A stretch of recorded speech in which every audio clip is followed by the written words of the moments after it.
What's going on, my peoples? It's your boy, Mr. OBF. Welcome to the OBF the Network, people. Make sure you guys hit the like button, hit the subscribe button, hit the bell button so you guys get the live streams when we go live, people. And if you can, donate to the channel. Go to OBF the Real, Cash App, and donate to the channel, people. We highly appreciate anything you guys can donate to the channel. Need more information to subscribe and donate to the channels down there strolling below the screen. Make sure you guys hit the like button when you come in the building, people. Make sure you guys share the videos, man. It keeps the movement pushing. All right, man. Let's get into it, man. Listen, man. Everybody know what happened to Trump. Everybody know the assassination and everything. And all I kept hearing for the last couple of days is that the left needs to calm down the rhetoric. Because it's putting, yes, I'm live, boot. Hold on, y'all. What is it?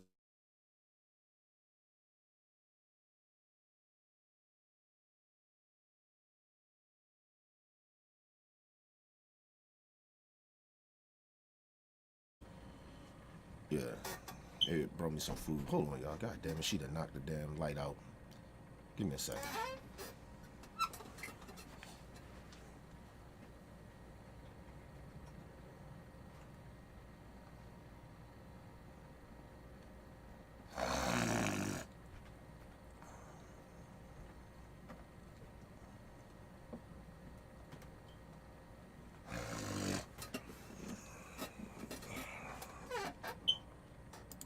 All right, I'm back, people. Damn, that light bright as shit, man.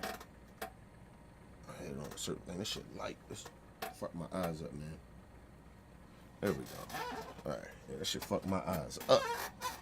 But anyway, so all we kept hearing was gotta calm down the rhetoric, cause Trump, you know, life is in danger, and it's sparking violence and all these other things from the right.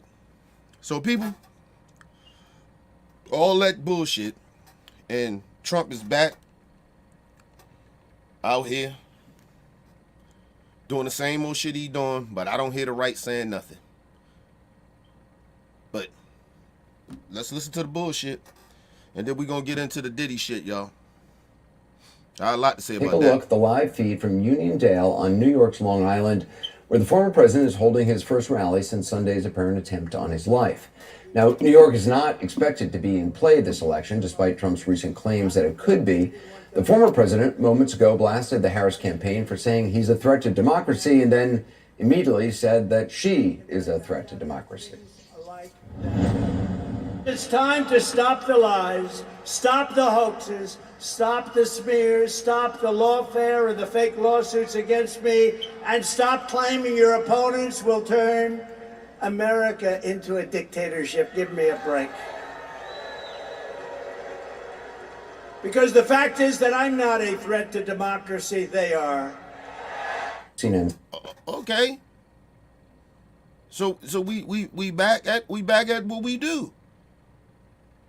So the Candace Owens, all you right-wing nut jobs out here talking about we need to calm down the rhetoric. We shouldn't say people are a threat to democracy, a threat to America. We shouldn't be saying all this. Trump came right back out and said exactly what he said. Listen, I keep trying to explain to everybody, for some weird reason, the right wing have this low expectation of Trump behavior, right? Because they want to continue to behave the way Donald Trump behaves. They like this type of shit because they get to say, look, it's my First Amendment. I get to say what kind of how I feel. Okay, then. Don't tell me that people need to calm down the rhetoric then. If you get to say whatever the fuck you want to say and we supposed to just sit over here and just be like, you know, Donald Trump, he crazy. He crazy. You know, it's just funny. He's just playing. We ain't playing. These are the same people that come out every time, call people on the left or people like me that's in the center that says we ain't got a problem with gay people. They call us pedophiles. We grooming children. Shit like that. Like, yo, listen, on the street, you can get fucked up for that. You probably can get killed for that. Like, on some real street shit, you can get killed for that. Calling people pedophiles and shit and they ain't pedophiles, putting that out there in the atmosphere, in the streets, you get fucked up. So like, just like I'm saying, like, you can say whatever you want, but it be consequences for shit. I'm just being real. Shout out to my brother Brian in the building. What up, Brian? What's good, bro? Yeah, we gonna get into that Diddy thing. We gonna get into it. I'm gonna break that down. Cause like I said, a lot of people ain't gonna like what I'm gonna say about that Diddy shit. But I'm just gonna be real with y'all. So buckle up. But anyway, like I said, it's on. We back on. Trump back on the campaign saying all horrible shit. Still lying. Still talking about it's an issue in Springfield, Ohio, that Haitians are eating dogs and cats and shit. Still got these people, man, they got fucking police surrounding the schools there because of bomb threats. Because of these idiots out here lying on these Haitian people. They ain't just put Haitian people's lives in danger. They put their own fucking voters' lives in danger. Their kids. With this dumbass rhetoric. To win an election, you put people's lives in danger. Okay, so when they talk about the rhetoric that the left uses about Trump and he getting assassination, I don't give a fuck. I don't give a fuck that Trump is getting assassinated attempts on his life. I don't care. He don't give a fuck about nobody else, and it seems the right wing don't give a fuck about other Americans either. So I don't give a fuck about Trump. I don't give a fuck if somebody try to kill him. I don't care. Did he give a fuck about Nancy Pelosi's husband when he actually genuinely got attacked and almost died? From a fucking right-wing Trump supporter? No, they made fun of this shit. And still to this day, they still making fun of it. But I'm supposed to give a fuck about Trump being attempted being assassinated twice. I'm supposed to care? No. We not, listen, I ain't on that Michelle Obama shit. When they go low, we ain't going high. We gonna meet them where the fuck they are. Ain't nobody got time for these right-wingers acting a fucking fool out here, man. These people out here, they're genuinely putting people's lives in danger with rhetoric. And then they want to say, oh, you can't say Donald Trump. First of all, Trump, vice president candidate that's running with him, his running mate, he the one called Trump Hitler first. Him and his boy Lindsey Graham. The same people that's kissing his ass was the ones that's calling him Hitlers and shit. But now they mad at everybody else because we actually agree. Yeah, this nigga a little bit trying to be baby Hitler. He trying to be Hitler. He want to be a wannabe dictator. And if you let his ass in office, he is going to show you that what he was saying, he meant. Okay, let's move on. CNN's Elena Treen starts us off from the Trump event. So what else does the former president have to say tonight?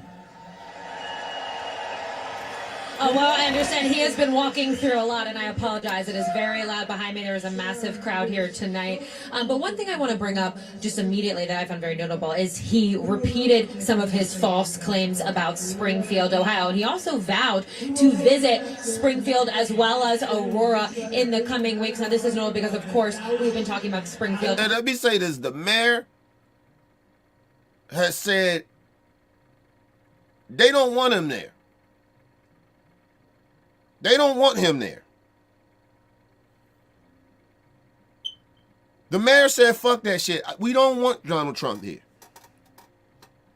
You done put our people, our community lives in danger, but then you want to come here and still spill rhetoric. Rile the people up in the, listen, let me just say something to y'all very clearly.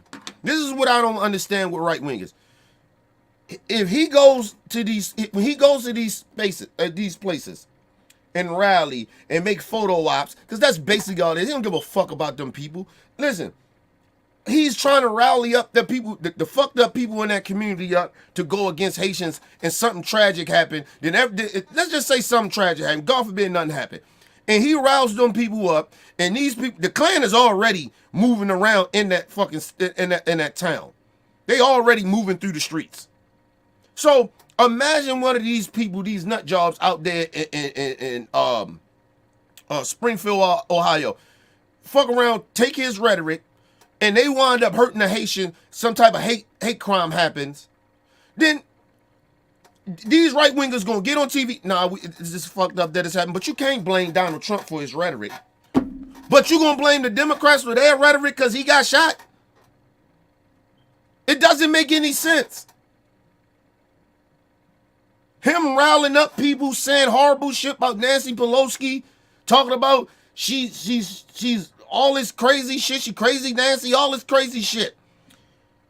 Triggered a man to actually go to her house and nearly beat her fucking husband to death. A 80-something-year-old man, 70-something-year-old man, something like that. With a hammer. But you didn't hear the right wing say, oh, man, we feel bad for Nancy Pelosi. No, they was actually making fun of it. They also actually was like, we can't blame Donald Trump for that. But now you want to blame everybody else that don't fuck with Trump. Oh, their rhetoric is sparking people to go try to assassinate him. So Nancy Pelosi husband ain't nobody? So we only supposed to give a fuck about your dear leader, Donald Trump, your clan leader. Nah, fuck all that. Fuck all that. Fuck Donald Trump. Fuck Donald Trump and fuck Maga. That's just how it is. I told y'all a while ago, at this point when it comes to Donald Trump and Maga, nigga, it's on. You started the beef, it's on. Listen, Maga, I want y'all to really genuinely hear me. And it's from the bottom of my heart. I gives less fuck about y'all dear leader or you. If you bitches died today tomorrow, or Trump got assassinated today tomorrow, I wouldn't care. I don't wish harm on y'all, but I wouldn't care. Just like I know you don't care about the rest of us. See how that works? At least I'm genuinely honest about it. You don't want to be honest about the shit. You want to keep trying to pretend that you care about people like me. You don't. Sorry. I know CNN and MSNBC and all these liberal sites, they have to pretend that, they trying to be cordial and not say the things I'm going to say to be real with the people. I'm going to be real. Fuck Maga. And fuck everything they stand for. And damn sure fuck they dear leader, the Klan member Trump. Fuck him. You motherfuckers acting like we supposed to care about y'all, but y'all don't gotta care about us. You can say whatever you want to say about the rest of us, but we can't say nothing about y'all. Tell me how that works.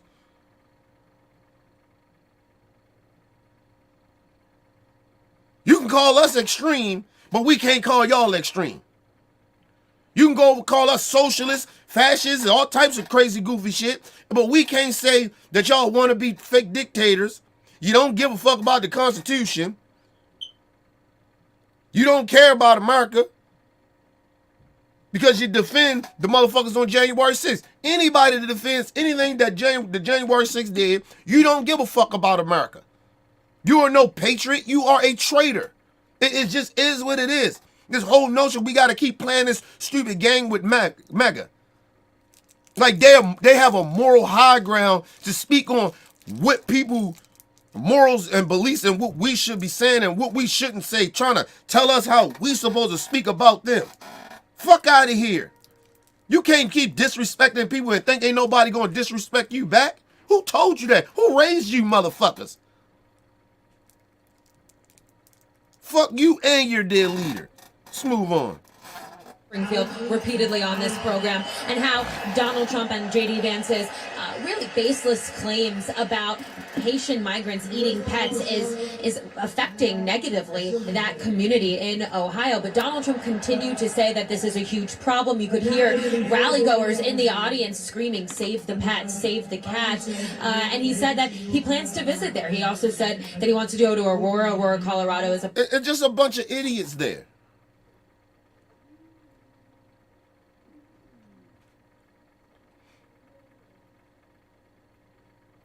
It's just a bunch of idiotic people there, man. Listen, people, we lost our way in this country. We got damn near half of this country lost their damn mind. The internet has fucked these people up. Listen, they've been stupid, right? But the internet has fucked these people up. You got people go online just to feel good about their hateful thought process or how they actually genuinely feel. They actually go to the internet for that. They actually go to the internet and go to these right-wing sites and shit like that and YouTube channels and just listen to hateful shit to make them feel good about themselves. Mind you, but these are the same people that tell you they have Christian values. How do you have Christian values when you demean others? You do not. That is not what in y'all, even y'all religion or y'all Bible says. In your Bible, it tells you you shouldn't be judging anyone. It tells you that. But you motherfuckers out here telling people, judging people of their lifestyle, how they want to live, what they can and can't do, because it makes you uncomfortable. Listen, people, every time I see a Maga, it makes me uncomfortable. But that don't mean I got to walk up to a Maga and disrespect them. It's so many fucking clips out here where people genuinely going up to knocking on neighbors and people's houses because they don't like that. It's a sign for hers and walls. Like the audacity, the gall of racist people.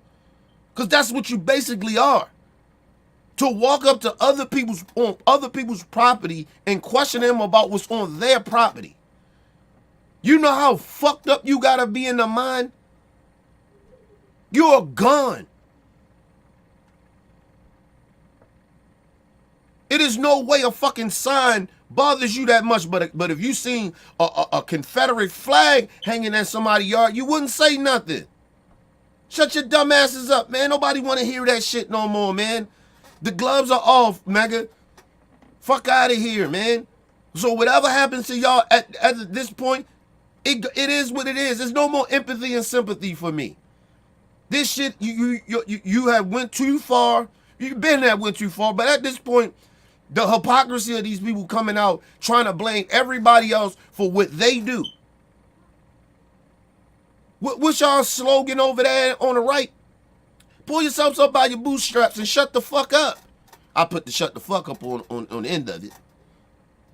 And shut the fuck up. Nobody cares. You whining. What's all this snowflake shit going on? Why y'all playing victim? Ain't that what you tell black people? Stop playing victim. Stop playing victim, Maga. Your dead leader almost got killed twice.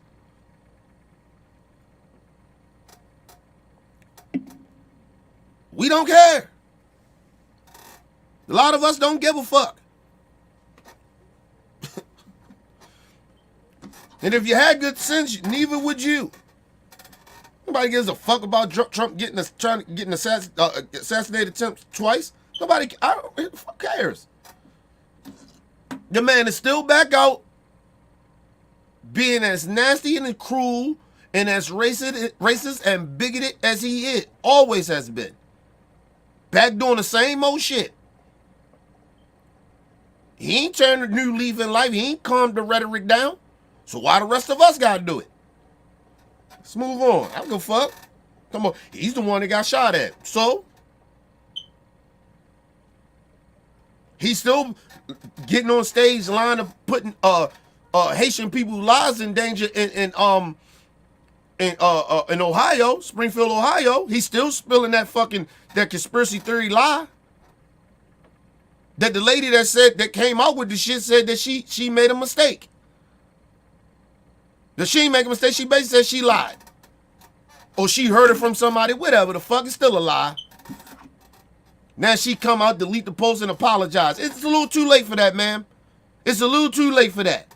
You should have thought about that before you post that bullshit. Let's move on, man. Nobody trying to hear that shit about fuck Donald Trump. Colorado is a place where Donald Trump has repeatedly claimed that Venezuelan gangs are taking over, even though there's people on the ground who have argued, law enforcement, for example, that have said he is grossly exaggerating that part of this. But this is all, again, part of Donald Trump's larger conversation. I think this is important to note, Anderson, about migrants. He's saying that the migrants in Springfield are there illegally. We know that's not true. They have been given temporary... And let me just say this too. I need for America to hear this genuinely. If Trump get in office, the first thing he gonna do, and I'm telling y'all this, first thing he gonna do is start deporting people. It's gonna be chaos around the country. Listen, it's gonna be chaos. Listen, he is going to send. First, he's gonna clean house. First, he's gonna fire everybody that's in government that don't agree with him. He getting them the fuck up out of there. So that's automatically gonna be chaos. Second of all, what he gonna do? He gonna start deporting niggas. He gonna start deporting motherfuckers. Listen, it may be motherfuckers, because it does happen. It could be people that are citizens here, that came in the right way, got the green card, got everything. They are citizens. And he's gonna wind up fucking around deporting some of them people. Because that's how ignorant he is. He's going to break all the rules. You thought he broke all the rules when he was in office the first time. Wait till this time turn around. He going to break all the rules. He's going to try to be Putin, nigga. Little Putin. He is going to try to be that. I'm telling y'all. This ain't no scare tactic. This ain't fear mongering. I'm telling you what the man going to do. People say, well, Kenny, how you know that for sure? The man has said what he going to do. He's already told you. And as cruel as he is, you can't imagine that he wouldn't do no shit like that?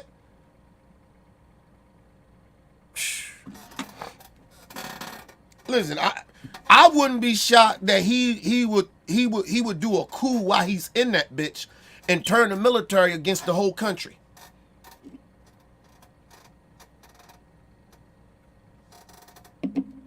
Oh, they gonna clean house.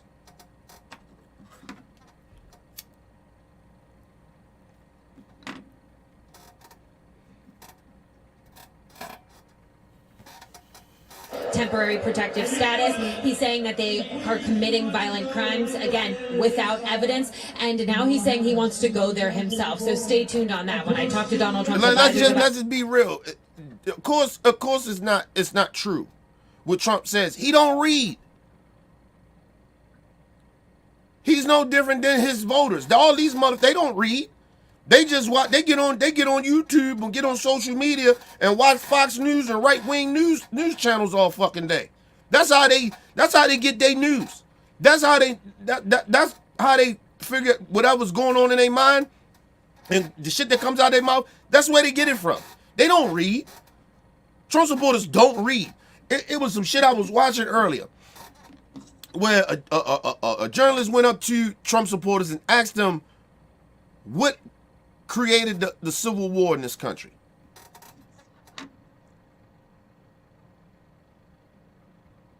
Do you know these people didn't know? And we're talking about from young to old. Trump supporters didn't even know. They have no clue of what's going on in America. They don't know shit. These are uneducated people that's voting for Trump. And then even the ones that's borderline, educated, right? They some of them are a little educated. They so far gone in the cult that they're just as stupid as the uneducated people, because they're not even using their education that they have learned, their intelligence. They're just going off some cult shit. You need to watch a documentary of cults. This is what Maga is. These motherfuckers, they lie, they make excuses for lies. That's what people in cults do for their cult leader. That man can't do shit wrong. They can say, oh, I disagree with what he says, but he's still such.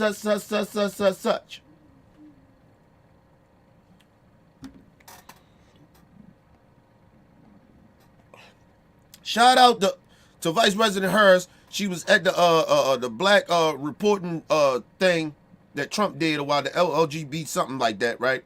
she went there. She finally did her interview, and she said some shit that Democrats need to continue. Not just her, everybody, all Democrats need to say this every chance they get on any platform when a question comes up about the economy.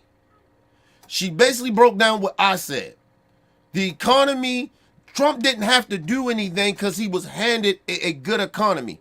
All he didn't have to do was fuck it up. For 3 years, he piled on debt. So when a major crisis happened, which was COVID, the effects of him adding on to the debt didn't help, right? And he mismanaged COVID. So it fucked the economy up. He did that shit in 6 months. It wasn't even a year. It took him 6 months to do.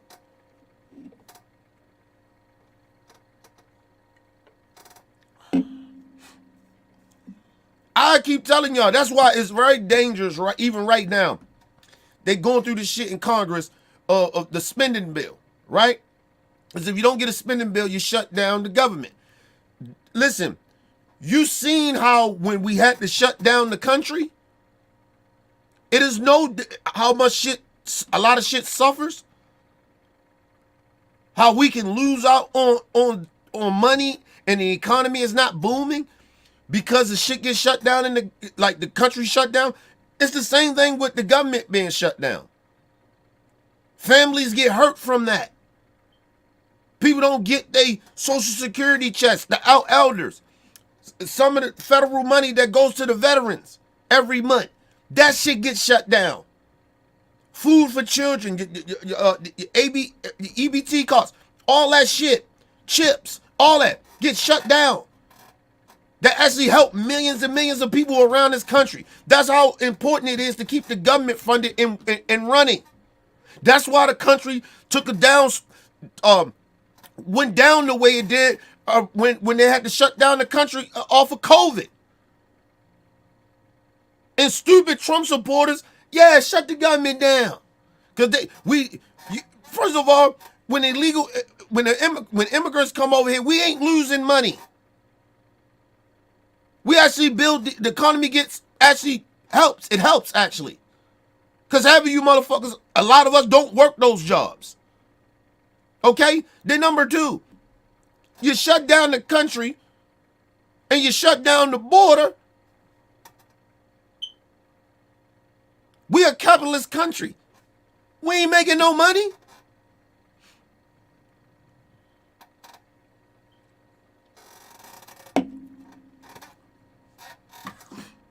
But like I said, with Trump supporters, when these people are traitors to the country, they don't give a fuck about the United States. They don't care. They don't give a fuck about their own self-well-being. They don't care. They just, listen, at this point, it ain't even about, I told y'all, it's not about policies. It's not about economics and stuff like that. They only with Trump because he's racist. That's all it is. Because if you want to have a real serious, real conversation about policies and economics and shit like that about the country, they can't really have that conversation. They make up shit. Or they keep shit out of why shit goes the way it goes. And the one thing about what Republicans, they good at doing, right? Because I see them all the time. What they good at doing is saying, if Trump get in there, he gonna fix everything. He's not. Motherfuckers is still gonna be poor. You gonna listen, if once Trump get in there, you're still gonna be poor the next day. You're still gonna have to be working 2 or 3 jobs. He ain't gonna be able to fix shit in no day or two or even a week or a couple of months. That's not how the government works. It's not how the country works. He get in there, we gonna get back. The only reason shit was good when Trump they like to say when shit was good, when Trump was in office, is because Obama gave him a great economy. Or a decent economy.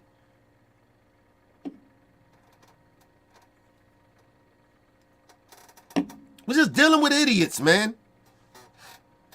Advisors about this, they say as of now there is no specific plans, but that Donald Trump shows this desire to go. A couple other things I just want to point out. One is that he went into detail at the very start of his remarks tonight about that apparent second assassination attempt on Sunday. And at one moment, he said that he believes God spared him, and that the reason for that is that so he could save states like New York as well. First of all, Trump don't even believe in God. Trump believe in Trump. He thinks he's God. Them cult members think that he's God. Trump don't believe in no fucking God, man. Please stop, man. This nigga, listen, you know the bad part about it, though, is that you sit here and really genuinely watch Maga voters and people. Other than, like, the politicians, right? They don't really know that Donald Trump is a con man. They really genuinely don't. But like I said, they'll find out. They'll find out that how Trump is a fucking con man very soon. As well, the country overall. Remember, this is language that we heard him use in the aftermath of the first assassination attempt in Butler. However, he also then went immediately into attacking Democrats, and specifically Kamala Harris, saying that they are to blame for what has happened. So a lot of his harshest rhetoric here in Uniondale tonight, Anderson. Before the former president's rally. Like I said, if that's the case, if you're gonna blame the left for what happened with Trump and far as his assassination, 2 assassination attempts, well, we gotta blame Trump and the right for what happened to Nancy Pelosi's husband.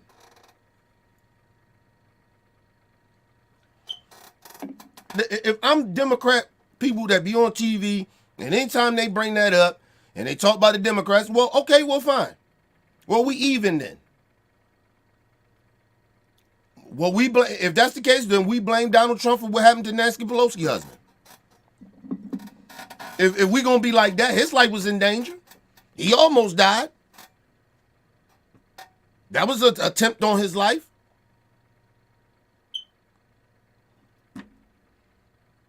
Well, even. He a human being. He's somebody important.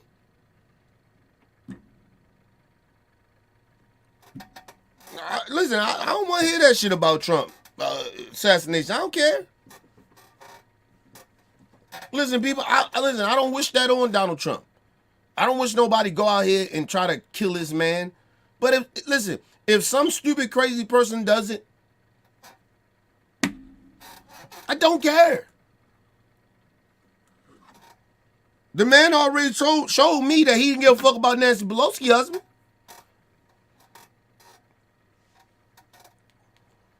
Listen, I'm petty too.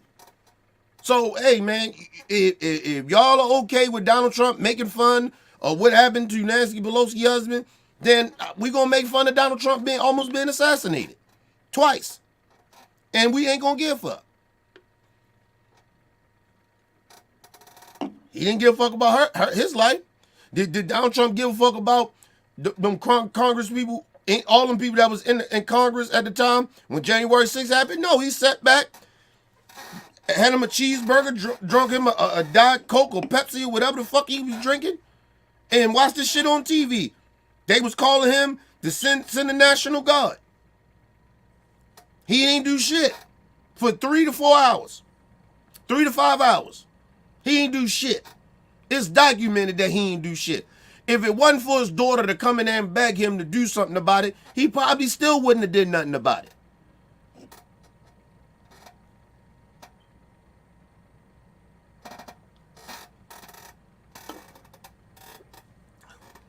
Think about that shit, yo. Just imagine that dude is your dad. I would distance myself like if I get Trump and all them, and I ain't saying they good people, but I'm just saying, if I'm them two, I'm staying away from this nigga too. Now you exactly see who your daddy is. You probably been know, but now you know to the extreme of who your daddy is. You had to come in there, she had to go in there and beg her daddy to do something to stop what was happening on January 6th. She had to beg him.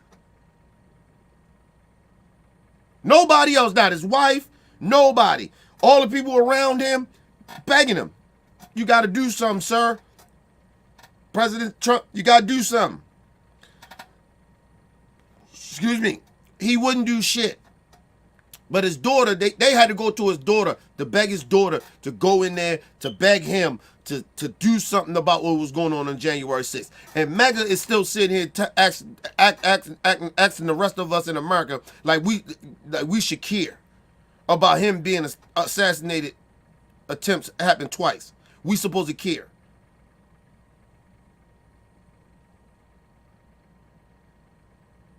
I was hearing stupid black people talk, he a gangster. He ain't no fucking gangster. He a fake ass gangster. Trump ain't shit. He a weakling. He was a dude that always been handed something. He's a con man. He's a weakling. I told you, I don't even like people that steal from people. That's some of the most weakest shit you can ever be. A person that steals from others. You know how many fucking people in the hood that used to steal and used to get their ass killed or beat the fuck up real bad because people don't like thieves.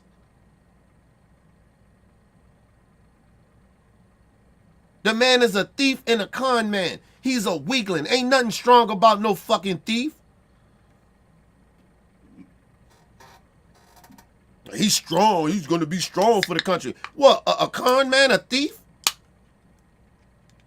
Oh, we all lying on him. This shit is documented of what he did.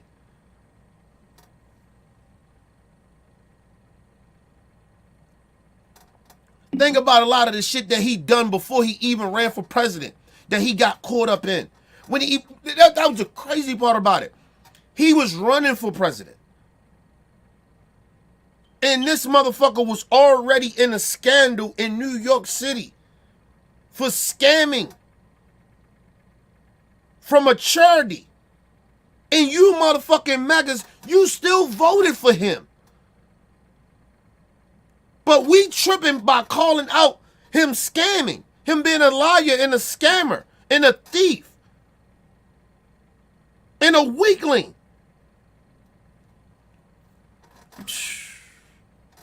These people are unbelievable. These people gone. Let's move on. President's rally tonight, he was asked about something Arkansas Governor Sarah Huckabee Sanders said while introducing him at his town hall last night. Here's what she said. So my kids keep me humble. Unfortunately, Kamala Harris doesn't have anything keeping her humble. Sir Huckabee, you sound like a dude. That's number one. You sound like a dude. With your cockeyed ass. You got a cockeye, bitch. You ain't that attractive. And listen, for you to have kids, the immoral shit that you say out your mouth, you are sitting there supporting a known sexual abuser. A motherfucker that violates women, disrespect women, and you got kids. And you want to sit here and act like Vice President Harris is not humble because she don't have any kids? Bitch, you got kids and you ain't shit. You ain't shit. I'll tell you and your husband, you both ain't shit. Your mama ain't shit.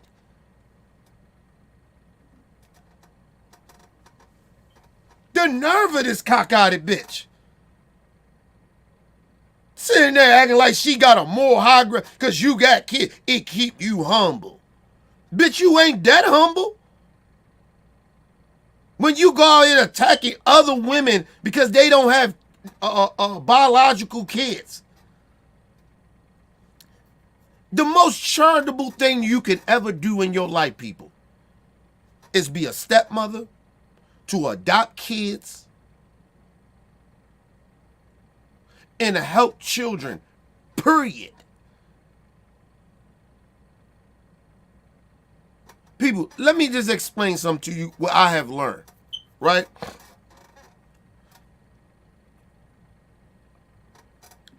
I learned that people that don't have kids, or people that maybe have kids, adopt kids, or whatever, however it goes, or people got charities that they have to help children, right?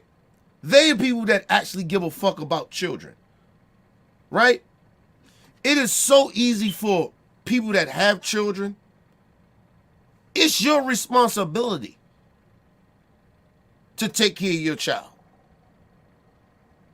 Now, I'm not saying people don't love their kids, but I'm saying it's your responsibility.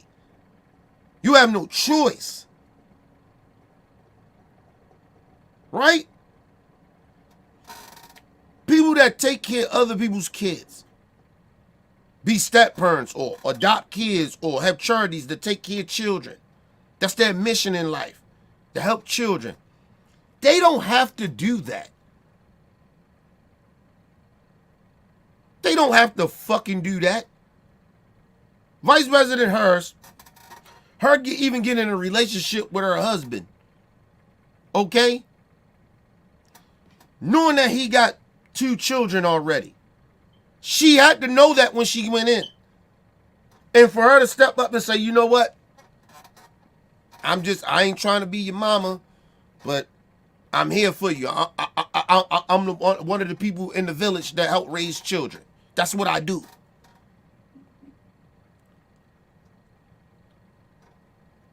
You know how humble that is? You know how selfish that is for a person to do that. You know how much understanding that you have to have as a step parent to understand it is certain shit you can't say to these children because they not yours. The eggshells you gotta walk around with these children because they not yours. Shit, if it was your child, say it was your child, you ain't gotta run this shit by no motherfucking body outside of your motherfucking house, right? That you pay for. You put clothes on these kids' back, but you gotta run that shit by that biological mother. You know how hard that is? Do you understand that? But listen, Huckabee Sanders is a deplorable human being anyway.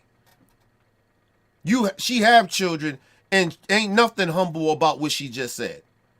Actually, it was just plain. It was straight up nasty. It was straight up inhumane and disrespectful and foul, and she looked like a fucking buffoon saying it. Listen, fuck it, I'ma say it. Sarah Palin looked like she got Down syndrome or some shit. She talked like it, she act like it, and I'm not trying to I'm just being, listen, people, I am not trying to shit on people with that type of disability. I am not trying to do that. But for a woman like her to come out and say horrible shit that she says, and bitch, you are not very good looking. You got a cock eye. You look like you got Down syndrome. You sound like you slow. Sarah Huckabee looks like she don't have shit really going on in her brain.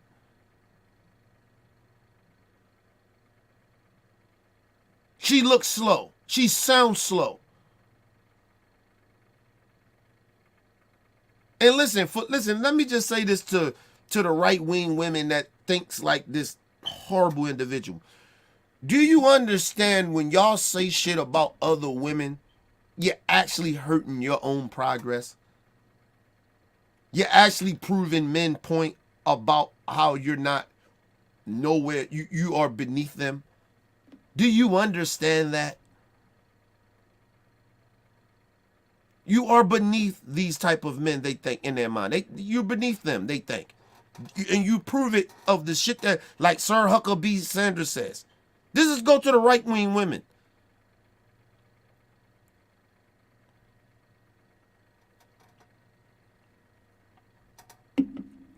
And let me just be very, very honest about this. Sir Huckabee Sanders have to have these right-wing women that talk like this and say this shit about other women. You have to have low self-esteem about yourself. Because why would you want to put down another woman in that way?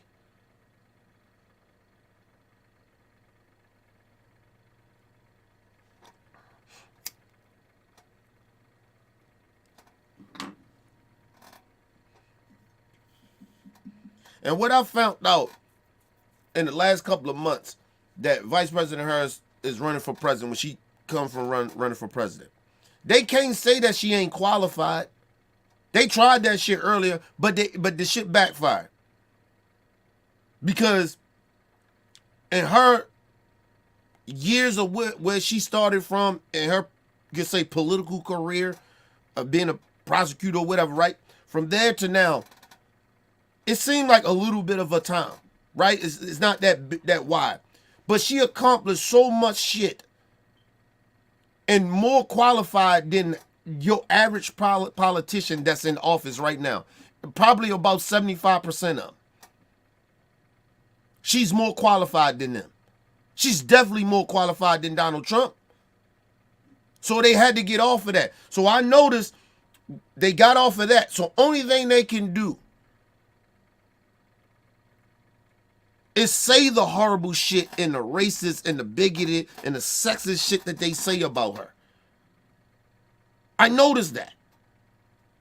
Because they can't use the DEI shit no more. They can't say she ain't qualified.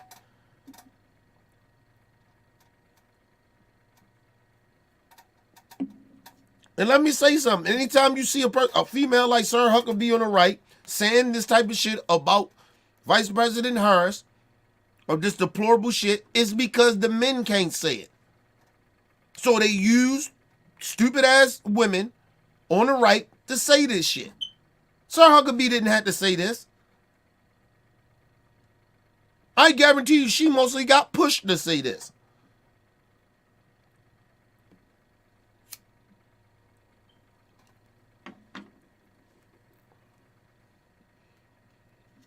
I think, well, she's the governor in Arkansas. The people in Arkansas, y'all should be ashamed of yourselves. Whoever voted for her. This woman is an embarrassment. She's an embarrassment to women. She's an embarrassment as an American. She's embarrassing. As a native Arkansas person, she's an embarrassment. And y'all should be ashamed of yourself for voting for this woman and put her in some type of fucking power.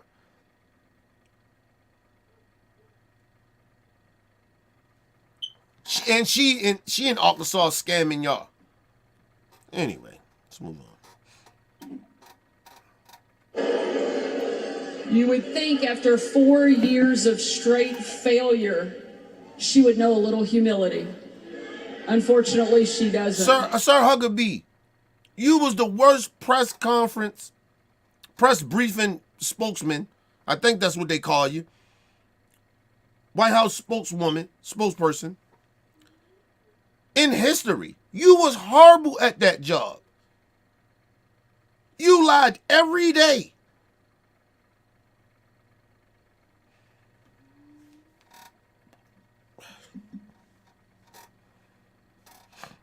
And let me just say this. If you ever look at Sir Huckabee, she always looked like she looks miserable. Like her life is miserable. She always looked that way. But Sir Huckabee, you was the worst spokesperson, White House spokesperson ever, briefer or whatever the fuck they called it. You was bad at it. You was horrible.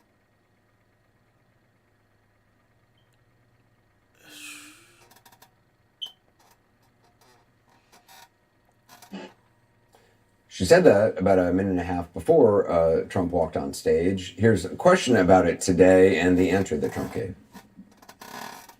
Governor Sanders yesterday had a dig about Harris not having biological children. She's a stepmother but doesn't have biological children. Do you think that's something she should be attacked for? Well, I just don't know anything about it, really. Thank you. And Trump is a liar. Anytime he say he doesn't know nothing about it, or any of them Republicans say, oh, I didn't hear all of it, you know, I just heard that little clip of it, so I didn't hear everything she said after or before it. It's a lie. They all heard it. They all know what happened. They know what happened before she said whatever she said and after.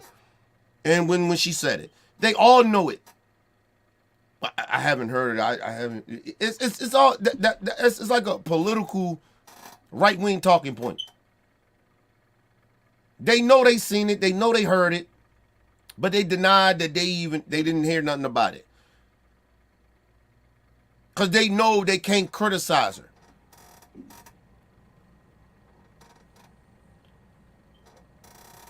And listen, and you have to understand something. You genuinely have to understand this.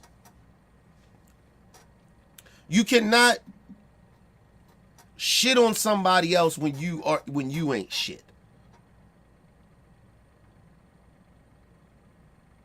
Listen, all I see with Republican people is that they lowered their standards. They lowered their moral standards. That's all I see in here. Because you might have had some morals. High morals at that. But this dude has lowered y'all moral standards. And y'all just okay with it. I guess y'all all right being in the dirt. Being deplorable people like Hillary Clinton said. I guess y'all are okay with it at this point. And that's the sad part about it. Like, yo, you don't even have to go this low. But you going this low because y'all don't have any, you have no reason why you voting for Trump. Other than the deplorable shit he says and does and his racism. That's the only reason. It ain't about no policies. Y'all don't give a fuck about no policies. Y'all don't even know. Y'all ain't even educated in policies. Y'all don't read bills. You don't read at all half of the time. And I'm talking about it's just as voters. I'm not talking about the politicians. We all know them bitches batshit crazy, and they only doing what they doing because of power. But the people that vote for Donald Trump, the regular voter, beggars, y'all just plain stupid. You're a misinformed, uneducated people.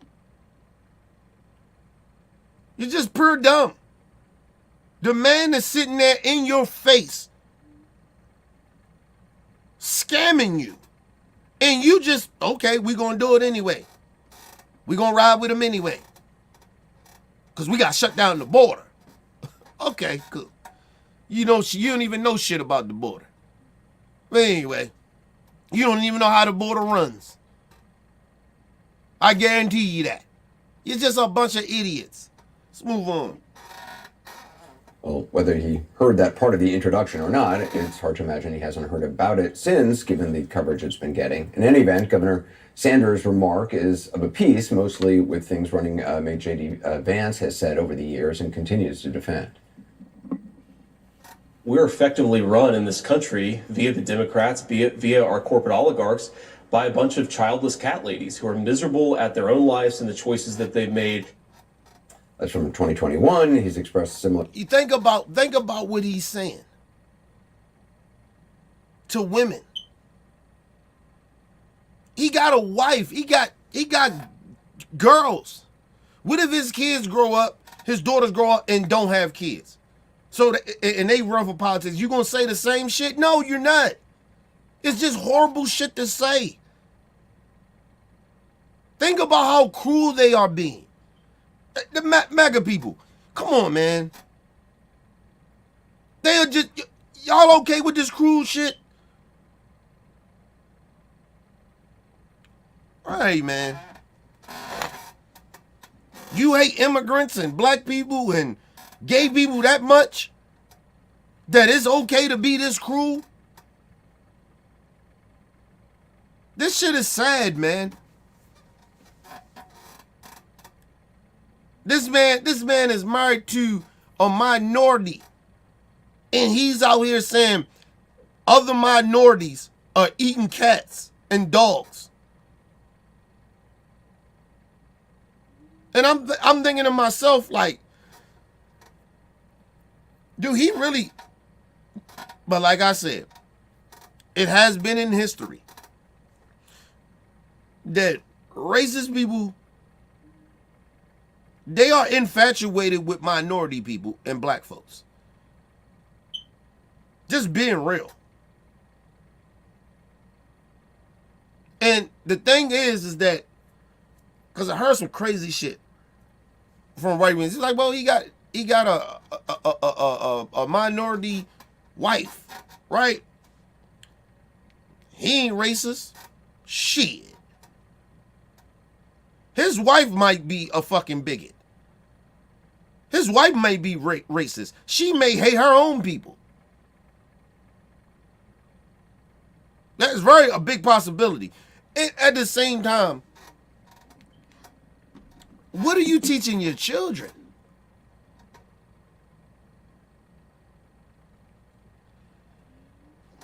I keep saying this to these type of people. What are you teaching your children? You out here saying hateful shit, racist and bigoted shit.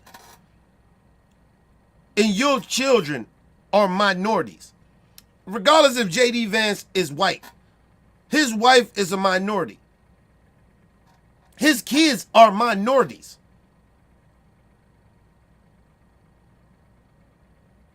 And he thinks what he's saying is okay?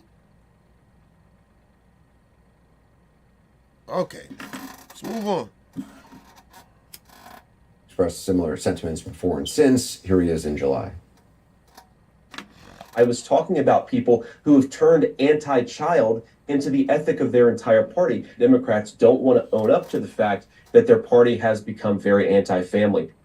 Well, just moments ago, first. Who make you the spokesperson for people being anti-family? Who makes you the spokesman for that? Who told you that?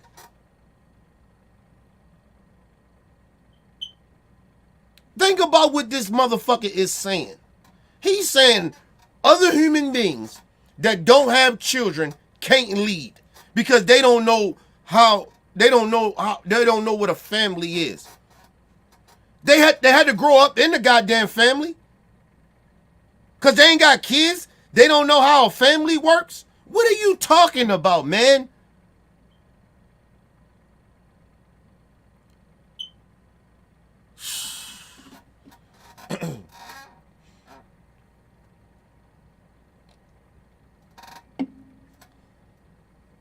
You know the crazy part about it? For men to say shit like this, right? Let's just be real. Men don't really raise children. We want to be real. We don't really raise children. We protect and take care. We don't raise children. We guide them. We don't raise them. We don't raise children. If they're a boy or girl, we don't raise children. Women raise children. Men are there to protect and take care. That's what we do. We don't raise children. And I'm a father, so I know this. We don't raise children. My wife raised children. Raised my daughter. I'm there to make sure she could be able to raise my child and protect her. That's what I'm there for. I don't raise my daughter. So for a man to come out and tell a woman that a woman don't know nothing about a fucking family or know how to raise, because they don't raise children, they ain't, men don't raise children and you have a family. What the fuck do that mean?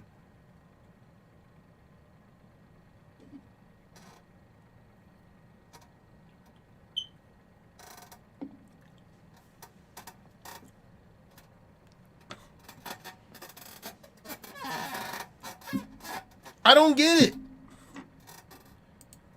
Shout out to John in the bedroom.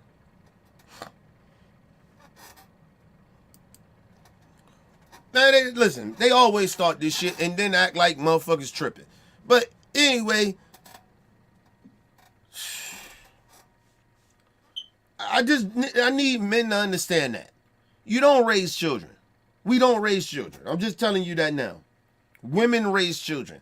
Shit, a next door neighbor that's a woman raise your child more than you raise your child. On real talk. Men don't raise children.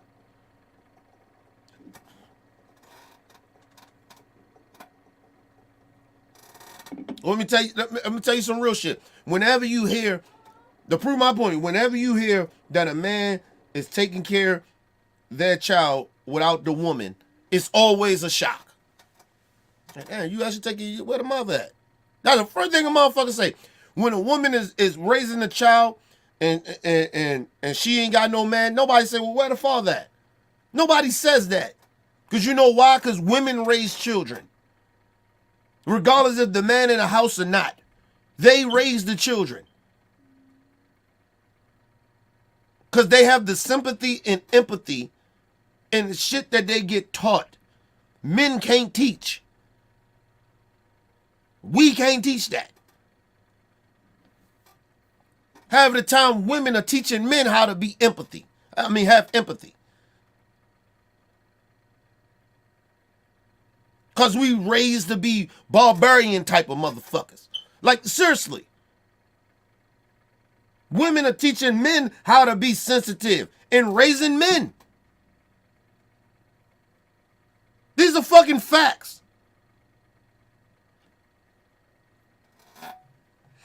You be in any relationship, a woman when they tell you women change men, it's factual. In any fucking relationship you have. Women change men because they're raising these us motherfuckers because we don't have sympathy and empathy and the shit that they have. Because we don't know how to raise no motherfucking children. Because we don't have the empathy to do it. Or the or like the true genuine understanding of emotions. We have no clue. That's why we got to get taught that.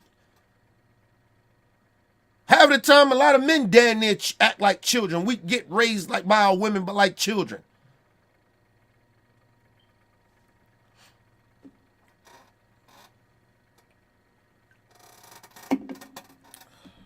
Let's just be real. A lot of men are like, not to shit on men. I'm a man. Listen, we damn near cruel, people. Because we as men, we've been raised a certain type of way. Right?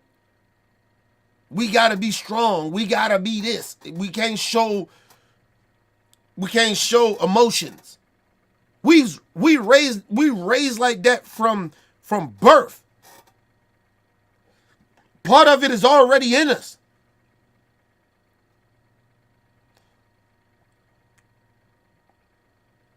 Think about that shit. Like, yo, genuinely think about it.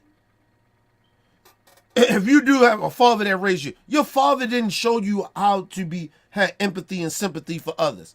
Your father don't show you that shit. He doesn't teach you that.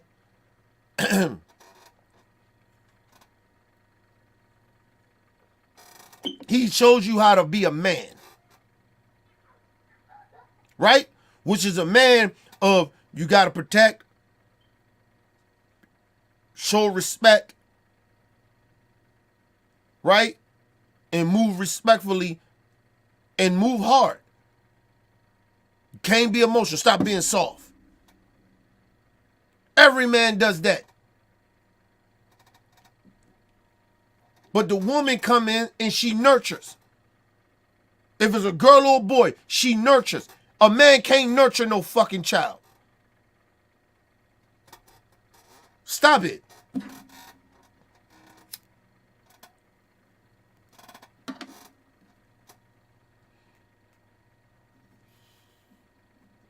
I'll be real about it. Yesterday's shit. My wife got in a little argument and shit. It wasn't like big like that because we don't like to argue around it, but my daughter caught it. My daughter was mad at me because of the simple fact that she didn't see me. That she don't like that. She don't like. First of all, she don't like that we argue. Number two, she's nurtured, so she sees the world different than I would see it. Right? She doesn't see that daddy and mommy just having a discussion. Right? She sees that my daddy only go to my daddy, and this is real shit. She only goes to me when she need protection or she need to be taken care of when she wants something, she needs something. You get what I mean? To make sure she getting took care of financially. That emotional shit, she don't go to me about that. I go to my father. Father, when I need these two things or certain things. My wife, she go to my wife for everything. So to see me, the person that nurtured her, showing some type of aggression, she's mad at me. In her mind. So even though we went out try to ride bikes with her, try to show, do shit with my daughter, nigga, she was still mad about that shit. For me, I didn't get it. I ain't even gonna lie to you, I probably got upset with her. Fuck is what's wrong with you? You was mean to mommy. Like yo, that shit is real. And I had to stop, get out of my own fucking thought process of as a man and say, you know what? Let me show my daughter it ain't that big of it. Like, it's not that. Like, you get what I mean?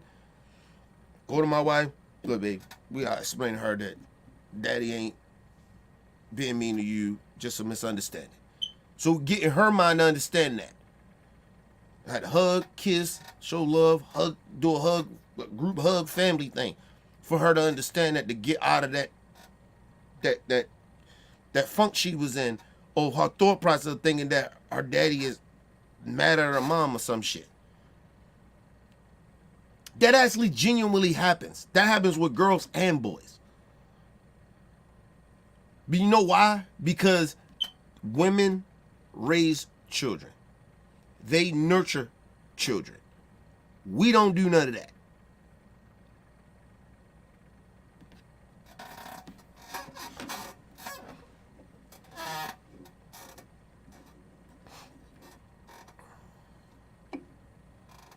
Yeah, well, I know that, John. We all know that Donald Trump got handed a good economy, and he fucked it up in 6 months because he mishandled the COVID-19 epidemic.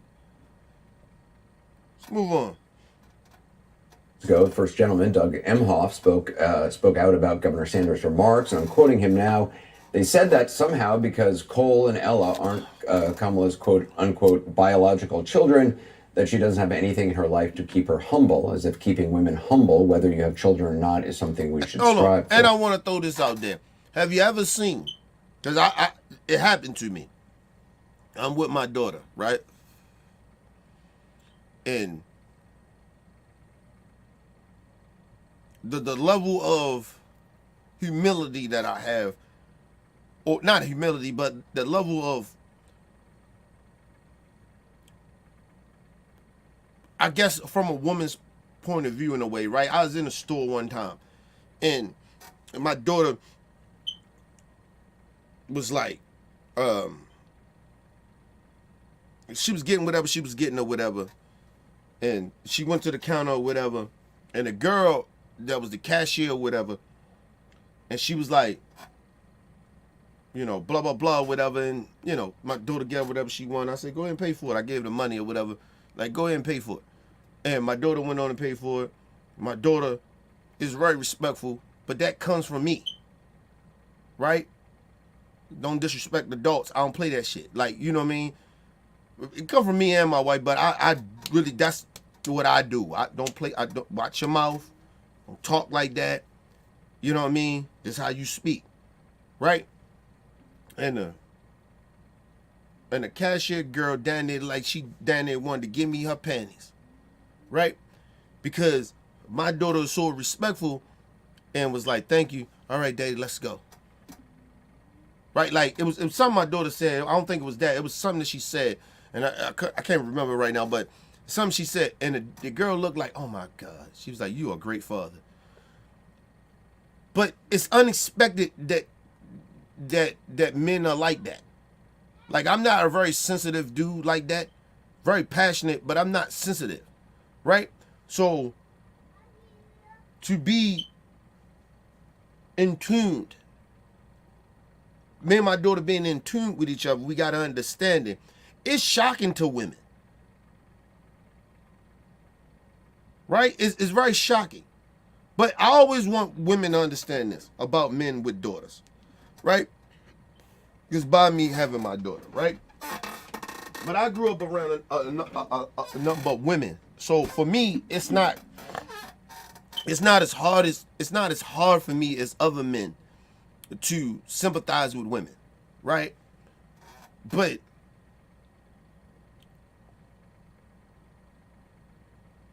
only a girl, like your daughter, can humble you. Right? To where like you have to what's the word I'm looking for? Like almost have to like only your daughter can break down your guard. Right? Like I got my relationship with my wife or whatever, and she can do certain shit to break down my guards because we've been together for a long time. That's different. But my daughter does different. It's different with that. Because I feel this overprotectiveness of her. Like, not because she's just my daughter, it's because she's a girl. And when it is your daughter, you're a girl. Like I'm like that with my nieces. I'm like that with, like, how I act with my daughter. I'm like that with my nieces. I'm like that with my goddaughters. I'm very, very overprotective of them. Very, very. Right? But the level of, man, just let them do, I'm soft when it comes to my daughter, my nieces, my goddaughters.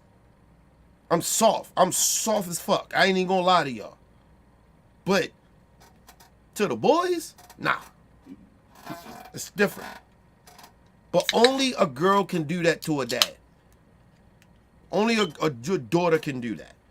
You be hard on boys. Real talk.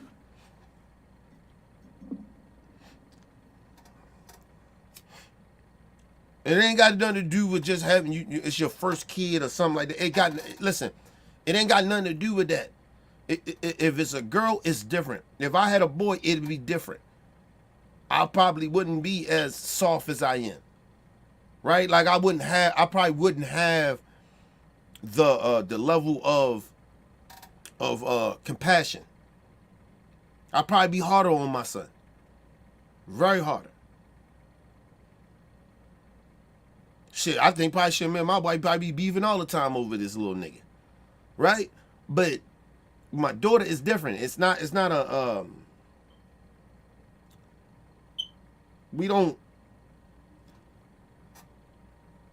it's not a conflict there. Like I know that I got to be a lot more sensitive, a lot more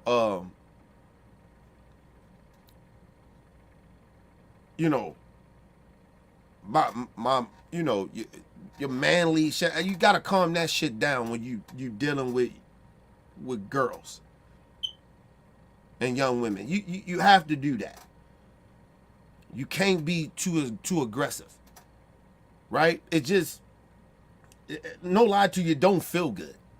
If you very aggressive against girls or some shit like that, like how you be with like a boy, you be like, you gotta be like that. But with a girl, you like that shit don't feel right for me. For me, I say that it doesn't feel right doing that, being aggressive with my daughter.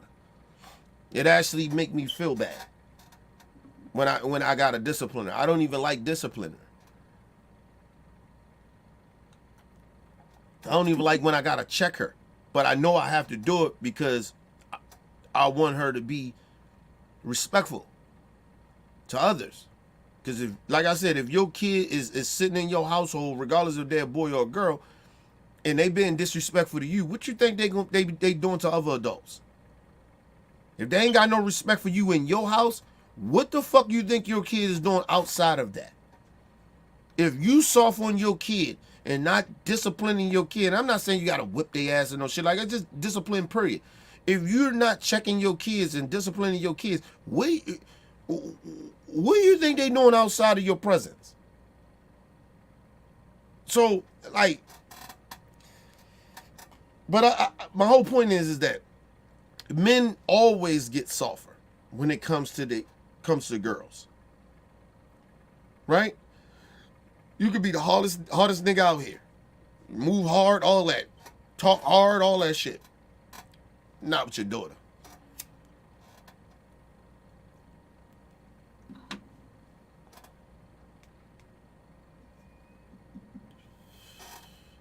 That's why, believe it or not, daughters actually take advantage of their fathers more. Once they get older, they take advantage of their fathers more than their mothers, because their mothers peep the game already. Daddies are blind to that shit. Fathers are very blind to their daughters. I'm just being honest about that. That's why I said women raise children. Because it's going to be shit that my wife going to peep that I can't peep about my daughter because I'm blinded. Let's move on. But if it's a boy, I tell my, no, he a boy. You know what I mean? I'll have no blinders on with a boy. He my niece, my nephews and my godsons. I don't have no blinders on with them niggas. I'm a man because I know what dudes think. I was their age before. I know the game they playing. But for a man, you don't know a game that with a woman's playing. You don't know the game that little girls play on their fathers. You don't know. Your daughter could be playing the shit out you. You wouldn't even know. Let's move on. Strive for. Back now with the panel, joining us former Republican Congressman Kinzinger, who is now supporting Vice President Harris. Gretchen, I mean, when you hear this, again, bringing up this idea of, childless people, and also just the idea that she should be humble.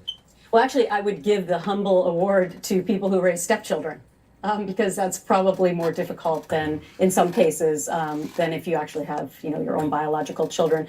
But another point that I said, it actually is. It actually is.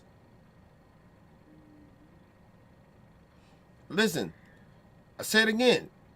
Then they got to walk around on eggshells with those children because you're not their parent. I mean, you're not their biological parent. So you damn near have to find a connection that you have with that child, where y'all can have a connection where that child can trust you as well. But at the same time, you don't want that much of that trust with that child over their biological parent. It is very difficult of doing that. It's very hard to be a step parent. It is very hard. Because it is certain things. You can't discipline that kid like that. I'm talking about physically. You can't.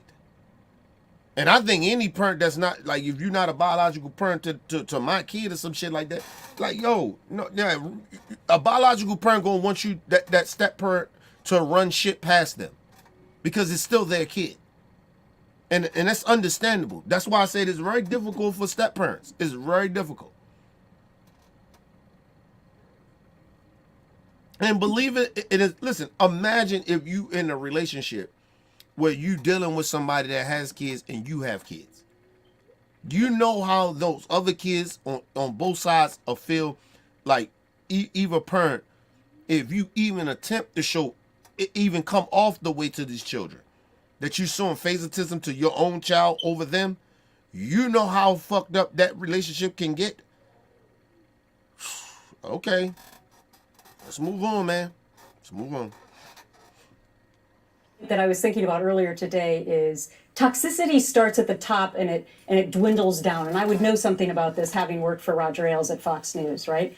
Toxicity eventually becomes normalized when it comes from the top. You have Donald Trump saying all of these similar things, right? So it's no surprise that his spokespeople would eventually say the same things. They've watched him have absolutely no repercussions for saying crazy things, and now they say the same thing.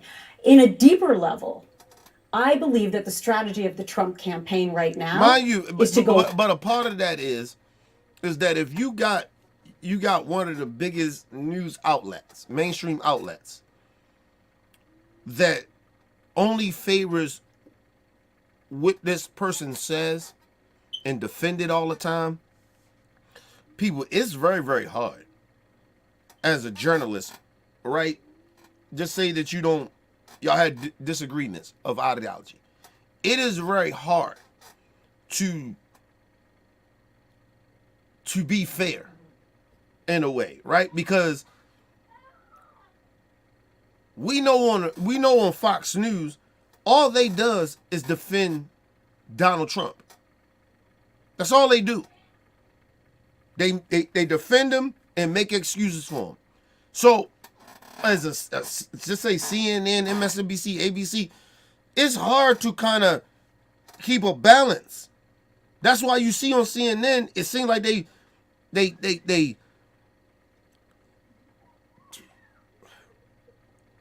actually lowering their moral standards to make right-wingers feel comfortable. Right? It just seems weird. You be like look at Jake Tapper sometimes. You be like, yo, what the fuck, man? Tell the goddamn truth. It's not a both sides thing. Right? But they can't do that because of the simple fact it's going to come off as bias. You can't tell the truth about Donald Trump at this point. If you CNN or these other networks, you like, even for me, I can't, like, a lot of motherfuckers get the Trumps, they get mad at me. I can't tell the truth about Donald Trump to the point where they be like, oh, you're a leftist. I'm not even a leftist. I'm not a Democrat. But that's their first reaction because you got one side that is not trying to, like, compromise. The right wing don't want to compromise. So if you got a side like that, it's hard for people, even for me, to being in the center or a left winger, to be like, all right, let's have a conversation. It's hard for us to do that with right wingers because they are so biased. And they standing on shit that's lies. And it's like, yo, and then if you call out the lie, you being biased. Why you ain't correcting Vice President Harris? Why you ain't doing all this coverage on Vice President Harris? You know why? Because of the simple fact that they're not every day out in the public lying. They don't have a news network where that they sit there and lie for them all day. You can say what you want about CNN. CNN don't lie for the Democrats. Is there a little bias? Maybe. Well, I say yeah. They're a little biased, yeah. But they don't lie. A lot of shit they believe. So it's not a lie. Right? But if they start lying about their beliefs, then it's a lie. But Fox, they lie all the time. And everybody sit here and act like that shit is normal. That shit is not normal. CNN be putting these radical ass Republicans on their network so they can show that they're not trying to be biased. Think about that. And these people actually get on their network and lie. Make excuses for bad behavior from Trump. Every day.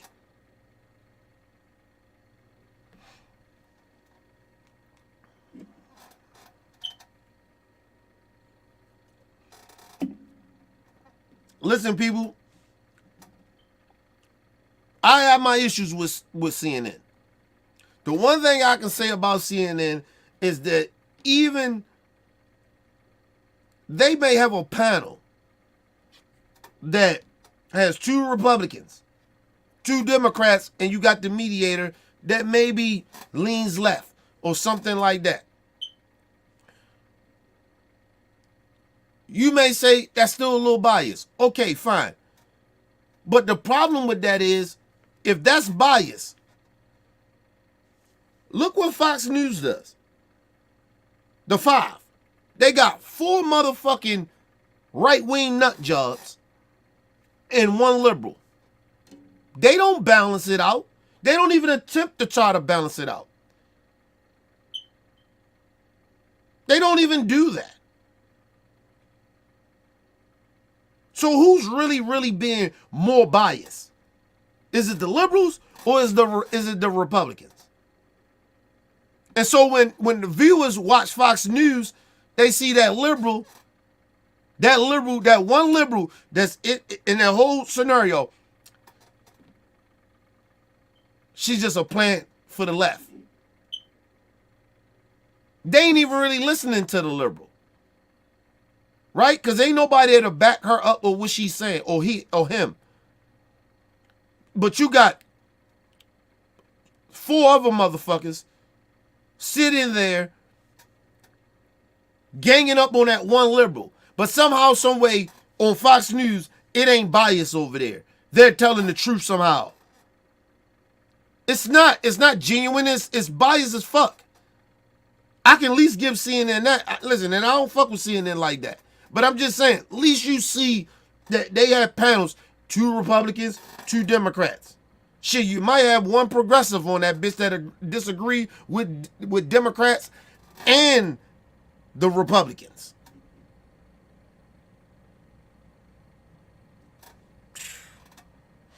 Let's move on. Is to go full red meat to the MAGA base. And this is what they want to hear, because that will be turnout. There are very few undecideds left right now, and they would have to be watching every news cycle to hear things like this and be offended by it. So I think the strategy right now is full court press, say all the offensive things, there have been no repercussions, get out the MAGA base, turnout will decide this election. Congressman Kinzinger, and you know the bad part about it? It's almost idiotic in a way, right?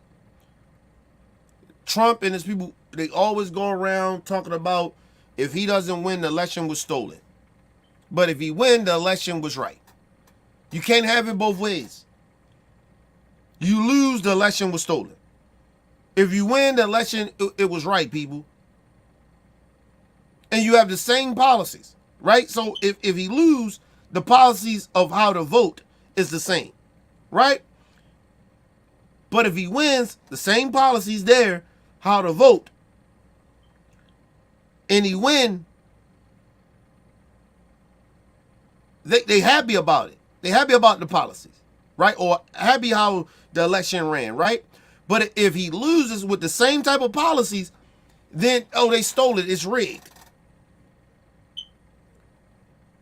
So I'm trying to figure out the Trump supporters, what are you voting for? Because if y'all lose, you're going to call the shit rigged. If he wins, y'all going to be like, okay, it worked out.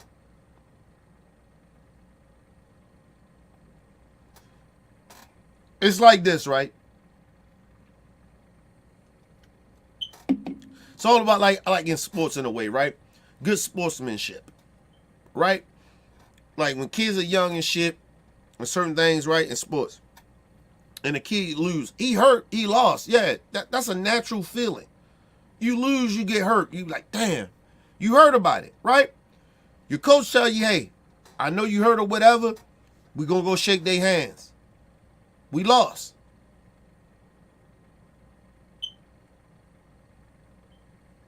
We gonna shake their hands and be respectful.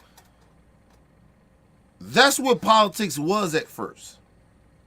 Right? Now, Imagine, right, in sports.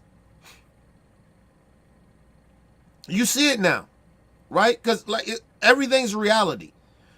You see it now in sports, right? Especially on the professional level, right?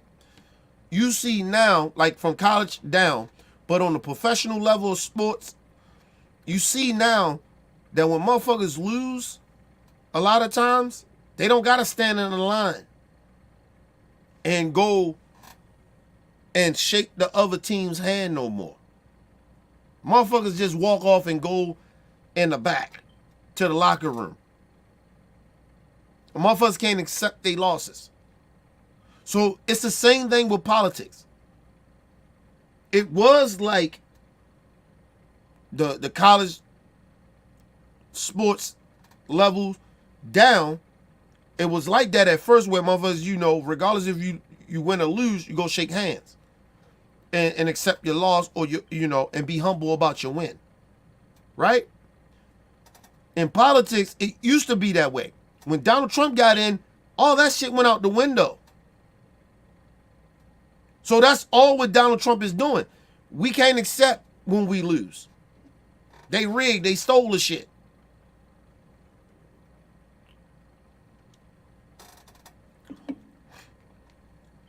That's what politics is. And this time right now in 2024, this is what politics is. With Republicans. If they lose, the shit was rigged. If they win, everything was right.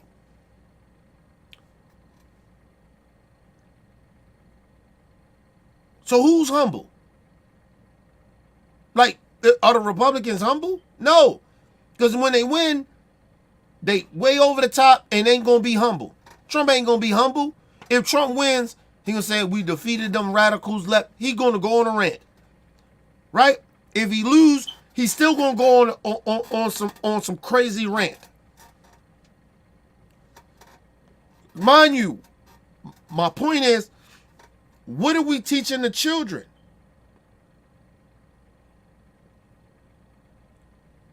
What are we teaching them? If you lose, they rigged it, they stole it, they cheated. When you just genuinely lost. Because you lost, everything got to be rigged. That's what Donald Trump put in the atmosphere of America. Even this just you know, of society in America. That's what the man done. Let's go to a quick commercial break, people. We'll be right back.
All right, people, we back from quick commercial break. Make sure you guys hit the like button, hit the subscribe button, hit the bell button so you guys get the live streams when we go live, people. And if you can, donate to the channel. Go to OBF, the real Cash App, and donate to the channel, people. We highly appreciate anything you guys could donate to the channel.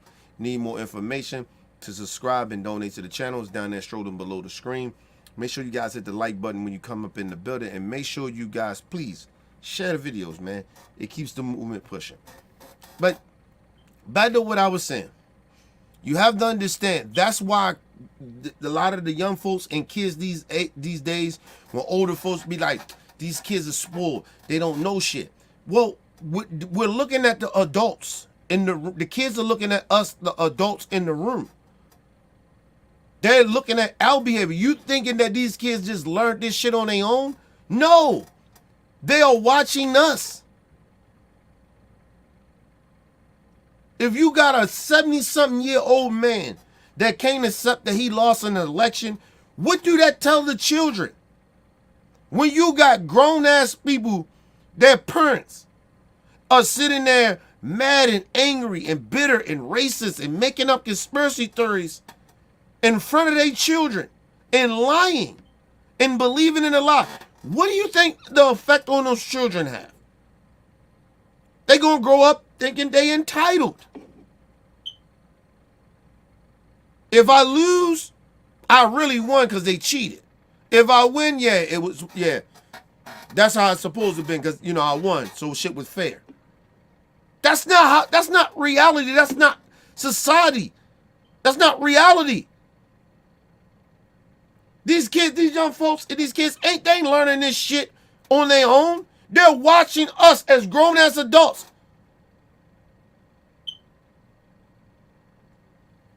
You mad at the children because they spoiled and they fucked up, they feel entitled. Who the fuck you think raised them to be that way? As an adult, I have a responsibility to be truthful, to be fair, and take responsibility for my actions, and accept when I lose, and be humble when I win. We have lost all that. The grown adults. And then we get mad at the children. They ain't humble. They arrogant. They don't appreciate nothing. I wonder why. Take a look at yourself in the mirror and you'll know why. I try not to blame the young folks because, listen, I tell you, I was young. So I knew how arrogant I was as a child, and how bad I was as a child. But the adults around me humbled me.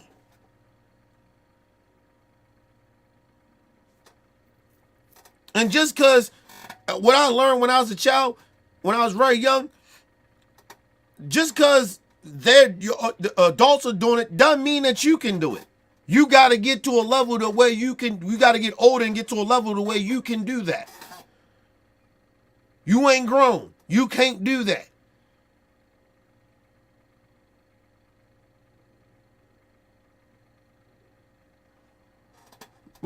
Mom, dad, or she, you doing it? I can do that. I'm grown. Wait your turn. We're trying to raise these kids to be grown-ass adults when they 10 and 14 years old. No. Let them be children. Let them enjoy their childhood. Putting way too much pressure on these kids, man. Too much responsibility.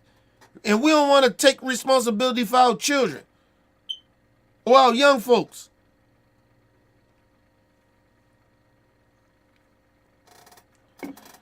A lot of older motherfuckers live through young folks, live through their own kids. I tell motherfuckers this all the time, man. I'm glad that if a kid is doing better than me, a young person doing better than me in life, nigga, I'm happy for him. It's almost like it comes off as hate. You mad because they living a better life and it seems like, they ain't working as hard. Well, they don't supposed to work as hard. They supposed to work smarter, not harder. You fucking buffoon-ass, grown-ass adults out here.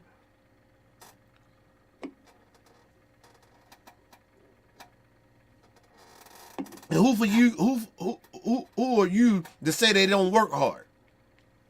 They could be just working just enough to work hard, but they're working smarter. See, we come from this old plantation shit where, and I'm just talking about adults, regardless of what race you are. We come from this plantation back in the day of like, we got to work hard for everything so it can really count. So if you get some material shit, it really counts. No. You done killed yourself working crazy hours, working your fucking physical, your body breaking down, mental fucked up. You're bitter and angry once you get older. You ever notice that about a lot of older folks? They bitter and angry because they done bust their ass for 20, 30 years.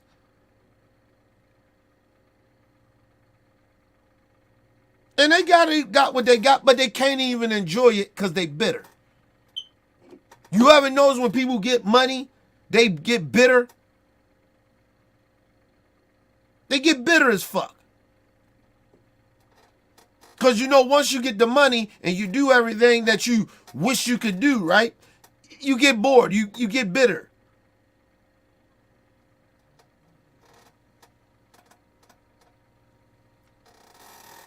Instead of you taking your wealth and after you done did everything you can do with your wealth that you want to do in your life and got whatever you want, supposed to take that wealth and help the next person to pursue their dreams or help them out in their life. That's what you're supposed to do. Not be bitter and angry. Or they don't appreciate nothing. Or that. Should be sad, bro.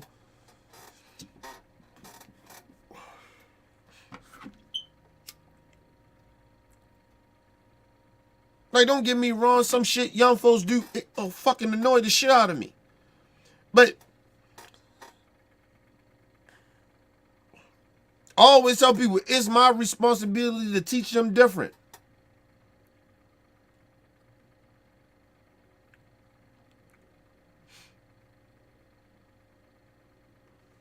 I always tell young folks all this all the time. You don't have to work as hard as I work. It's just naturally I do that, right? Because I was raised a certain type of way. You work hard, but work. You work. You don't work harder, you work smarter.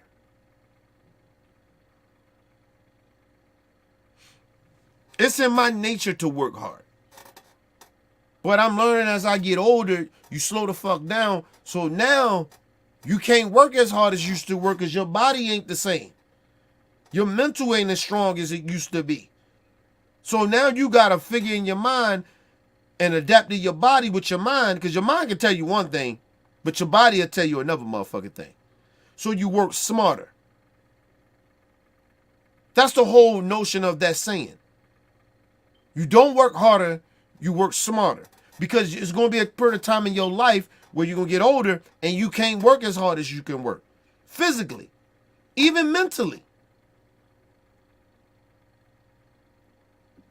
But I hear a lot of older people, tell kids that. What the fuck is wrong with you?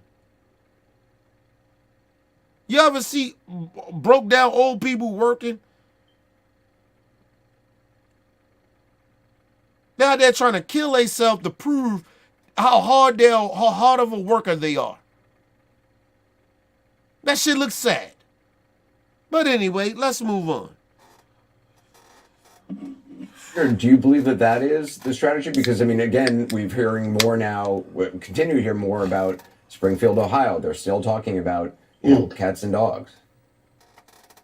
First off, it's just awesome to be on with Gretchen. Let me just say that. That's great. I feel the same about you. Look, well, thank you. I missed you. But look, I think it's absolutely about that. It's about division. Look, we learned in politics, basically from the day I got in there, and we kept learning this lesson every day, which is if you make people fearful or you make them angry, you can drive them to action. You can raise money from fearful and angry people because you can convince them. This is a Republican. He's a non-Trumper, but he's still a Republican. He's telling you exactly what politicians do. You know why? Because he did it. So you ain't got to listen to me. Listen to the Republican. He's telling you that's what we do. We are learned to do that. Fearmonger. Anyway, let's move on. And it ain't just Republicans do it. Democrats does it too. As an example, Nancy Pelosi's going to kill your family. Well, you will part with any dollar that you have. If I convince you that I'm the only thing standing in between that action and that horrible outcome. And so that's what they're doing. It's this constant division when you're terminally on Mind you, like this is politics. If I can tell you how dangerous a motherfucker is and lie about it too as well. See, what he is not saying is that it's all lies too sometimes. Right? It's lies. A lot of the times. Not sometimes, a lot of the times. It's a lie. You tell me, if I tell you how dangerous Donald Trump is, right? And I just keep saying it over and over again. I don't have to tell you why. I can just tell you, or I can give you a here and there a little or a reason why. Right? But I ain't got to tell you the whole truth. I give you a little half of the truth. And if I consistently sit on this platform and tell y'all over and over again how dangerous Donald Trump is, and I just give y'all a little bit of what I'm saying, in y'all mind, y'all will start thinking like, yeah, this motherfucker is dangerous. Right? That's what politicians do. Shit, I mean, listen. You got people that's so-called supposed to be journalists and analysts that does that. That's very intelligent. But they dumb themselves down to fearmonger and lie. People might say, well, Kenny, what's the difference with you doing? I'm actually telling you the truth, though. I'm not giving you half truths. I'm not dumbing myself down to defend my point of view. Excuse me. That's the difference. I'm not going to sit here and lie to y'all. I speak about a lot of shit that I genuinely believe in, right? I believe in certain shit, but I genuinely got to go against what I believe because it doesn't make any sense, right? Or it doesn't fit my narrative, right? So I have to speak the truth to y'all, even though that's what if I believe in certain things. I can create a situation where the shit can fit my narrative, but I choose not to do that. I believe in a lot of shit, but it doesn't make sense, right? Or a lot of times, right? And it doesn't fit my narrative. So I got a choice now. I'm gonna keep saying what I believe to fit my narrative, or use these things to fit my narrative, or I'm gonna tell the truth. See, that's where the moral high ground comes in. That's where your morals come in. Because I can have all the beliefs in the world, but I got some shit right here don't fit my motherfucking narrative. But how can, and this is what politicians do and people that you see on news and a lot of these right-wingers do. They dismantle the shit that don't agree with their beliefs and turn it into where they find something in that to fit their narrative. So now it's like, okay, all right, to stupid people, it makes sense. No, it don't. Remember when I said, hey, I don't believe in abortions, right? But to women, I can't tell women about, what they need to do. And I broke down shit. And then I thought about it. I came back and I said, I guess I really don't believe in, I guess I actually really do believe in abortions. Right? But the whole time I was talking about it a lot of time, I was trying to fit shit into my narrative of my beliefs. Right? But at the same time, kind of trying to be like, it is what it is if women have abortions. But it doesn't make any sense. You can't have shit both ways. So am I really a dude that's against abortions? I'm really not. If you be real about it, no. So I can't sit here and say, oh, I don't believe in women having abortions. I can't say that. And I had to check myself because that shit didn't fit. Even though I can twist it and do whatever, and I have done it to fit my narrative. After a while, I thought about it. I was like, I'm out here faking. I'm out here. First, I ain't out here faking. I'm out here lying to myself. I believe in women having abortions, regardless of. Cause I can't say to a woman that get impregnated by me just because I don't believe that she should have an abortion. But I don't know what this woman is going through. Right?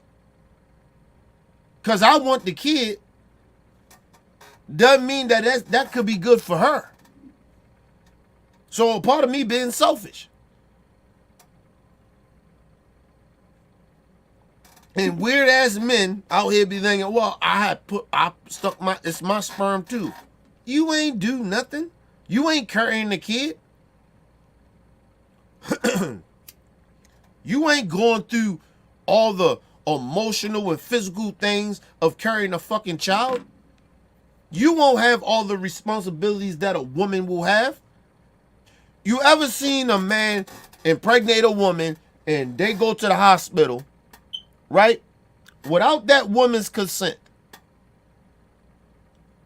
A man can't take that baby out that hospital, regardless if he the father. But a woman can. A woman can go there and take that kid out there, and that's her kid. You know why? Because she delivered that baby. It came out of her. Not you, nigga. To all the men out there, fuck out of here. Miss me with the sperm shit. Listen, I agree with Dave Chappelle a little bit when he said that shit, but no.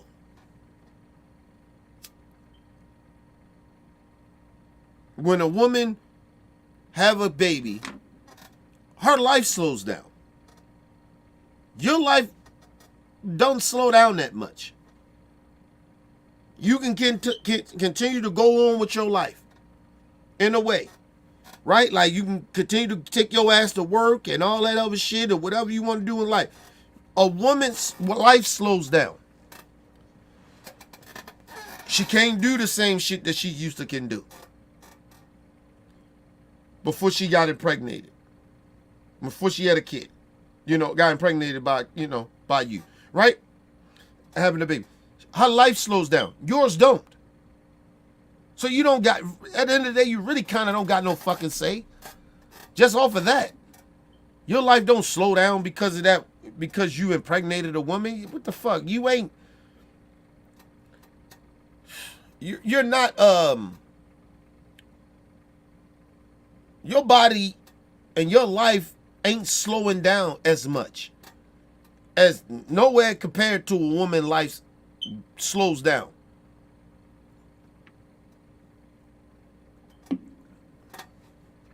That's why when them kids come out the womb, they are very, very connected to the woman, not to your goofy ass. You have to work hard as a man to connect to your child.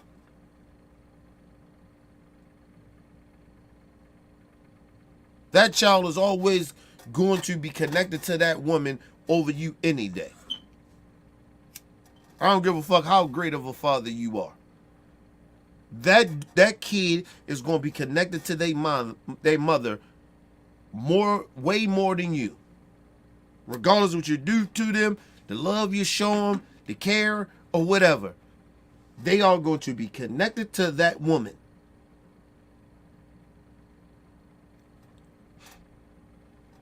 Let's move on. Line. Like evidently JD Vance is, because he's now quote tweeting people personally in the middle of a campaign. This algorithm, and I hate that word, but all that does is shove at you this kind of angry right-wing stuff when you're on Twitter. And that's what he's bathing in. And so to him, that's what his people want to hear. And they have no interest in uniting a country and in leading and inspiring. It's all about winning and power. And we know that about No, Donald and listen, and that's what I'm saying about Trump supporters. They hate the rest of the country that don't believe in what they believe in. They actually genuinely hate people.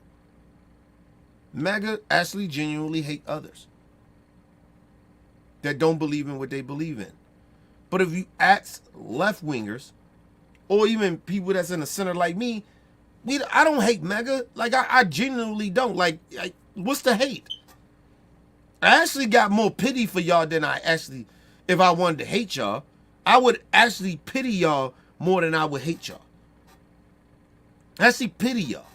Because it's no way impossible you wake up every day hating somebody that you don't know, or because somebody disagree with you. Shit, I disagree with my wife every day, nigga. That don't mean I hate her. We disagree. Me and my wife is the total opposite. I don't hate her. I actually love her more because we opposite. Think about that. I actually don't really like people that's like me.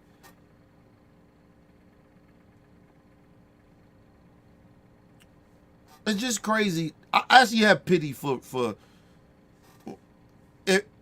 I can't hate Trump supporters. I actually pity you more than I actually come to a conclusion that I hate you. I actually pity you more. They even come close to hating you. Just weird shit to hate somebody. It's weird, bro. about Donald Trump. That's no surprise. Eva, I mean, you're on the ground speaking to voters all the time as you travel around with candidates. Does this resonate, do you think? So I'm surprised that any campaign would even flirt with this idea of assigning a woman's value to whether or not she has children, just because you hear all the time from campaigns that they're trying to get every available voter and trying to bring as many voters as possible into their coalition. So it surprises me that they're doubling down on this strategy. I can tell you that this is deeply galvanizing for women. I was at that rally in Eau Claire, Wisconsin, shortly after Governor Walz was named as Vice President Harris's running mate. Hold on, and let me say this, and I'm gonna leave it as there because I don't want to get it. Because I want to get into this Diddy shit. I'm gonna leave it there. Listen,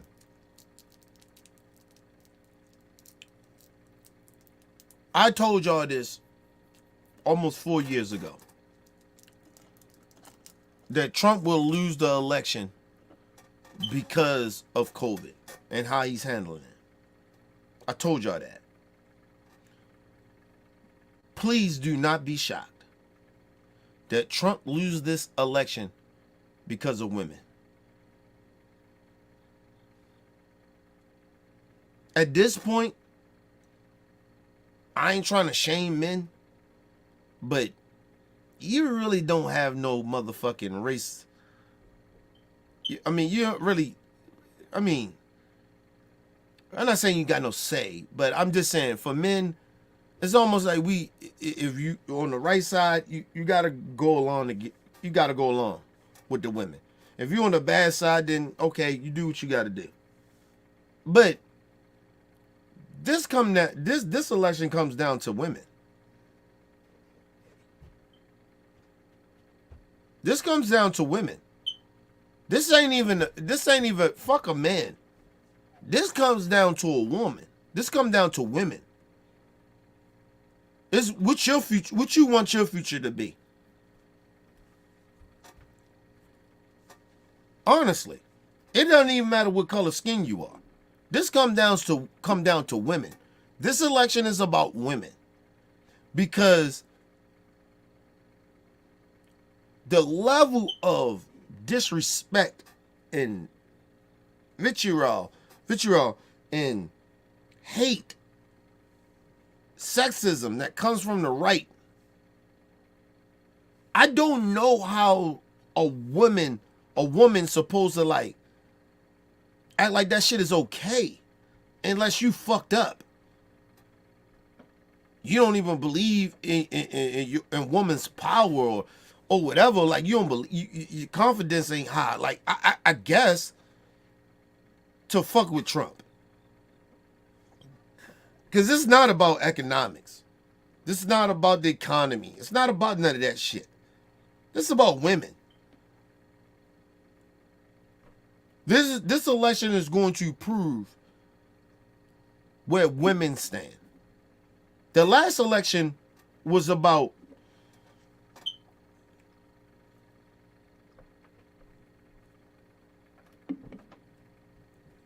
I believe it was really about race.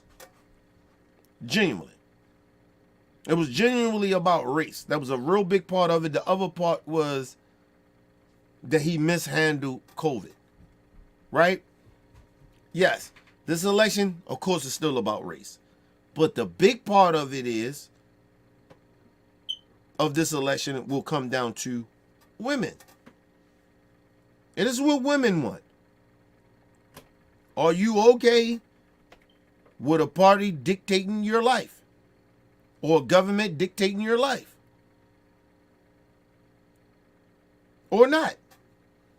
It just is what it is. Are you okay with men telling you what you can and can't do? This is just basically what this election is really going to be. It's going to boil down to. It's going to boil down to women. Just being real.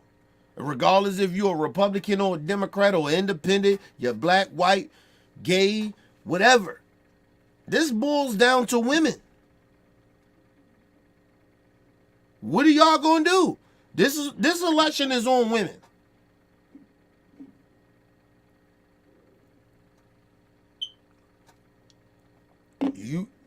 Are you okay with a man telling you what you can and can't do? Because that's basically what this is about. Nobody's saying you got to vote for Vice President Harris because she's a woman. I'm not saying that. She has to give a fuck about women's rights. The other motherfucker don't give a fuck about your rights as a woman. He's okay with the government and himself dictating your life. And you can have all these Republican women coming out. They are cowards. They are cowards. And if you know anything about history about women in this country, women never had power back in the day. Before the Civil Rights era. They never had no power. They never had power. Not like how women have power now. It is nowhere close to it. Shit, I don't even think in the 80s women had power like they have power now. And y'all are willing to sacrifice some of the power that y'all have built in the last 60 years?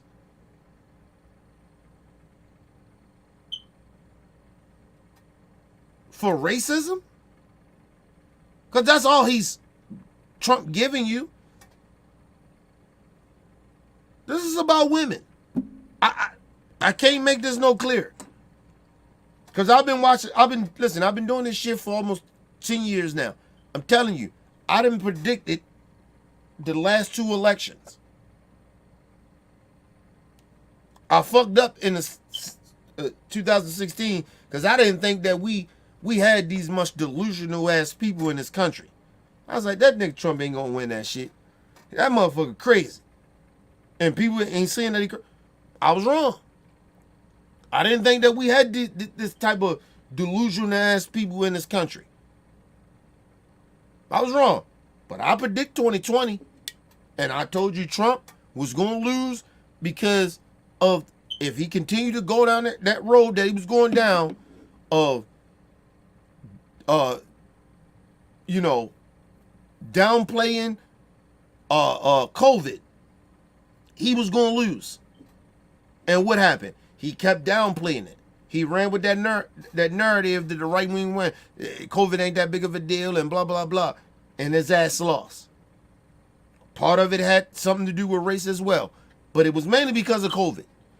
And I'm telling you, this time around, exactly. It's about race too. but mainly it's about women. It's up to women in this election.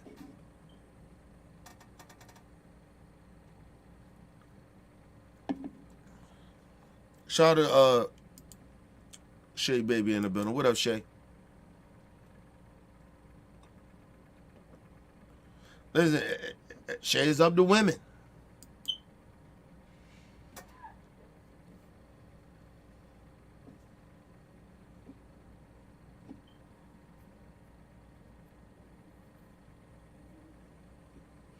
Yeah, listen, it's always, listen. I'm telling y'all, it's going to come down to that. Listen, listen, if Trump wins, it lets you know that women are okay with being a second-class citizen. So all the hard work of the civil rights era to fight for women to be more than second-class citizens get through the years. We're talking about decades now. So for women, if Donald Trump wins, it's because of women. Just telling you that.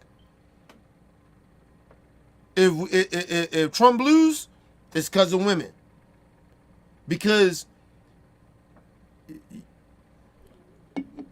you're more in danger than a black man. You're more in danger than an immigrant. It is what it is. They are proving to you that they don't give a fuck about women. All the progress that women has been making in the last 60 years, they are telling you, no, you're getting way too powerful. Telling Vice President Harris, oh, she a DEI hire. Just ignoring. Telling women, this is the same party. Telling women, hey, you know, you ain't got no kids. You shouldn't have a say in society. Listen, people, it's the old playbook they did to women back in the day. That's how they used to control women. You're only supposed to be in the kitchen making babies. And if you ain't in the kitchen making babies, then you beneath me. This ain't nothing new. They just saying it in a different way. They were saying this shit before women had rights. I mean, I don't know why y'all don't see this shit, women. A lot of you women. I don't know why you don't see this. This is on women. Because we know how stupid men are. Some men are. We stupid as fuck. We ignorant as fuck. We've been raised to be baboons. Let's just be real.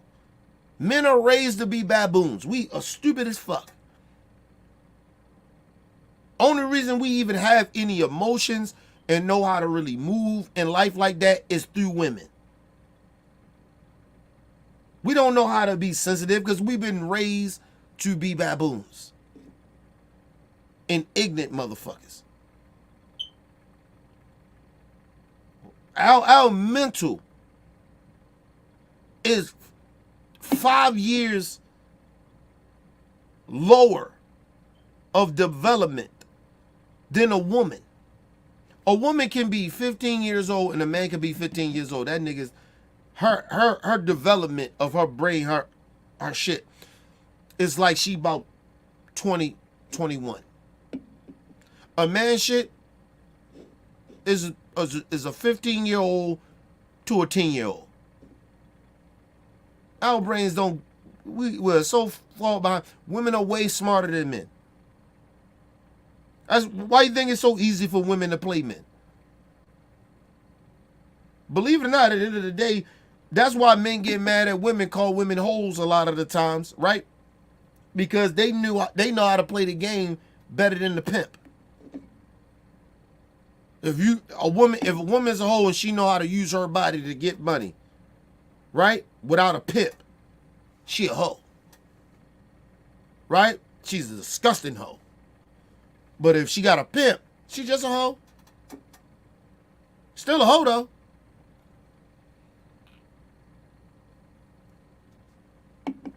When a woman pimps a man out of his money, what the first thing a man says?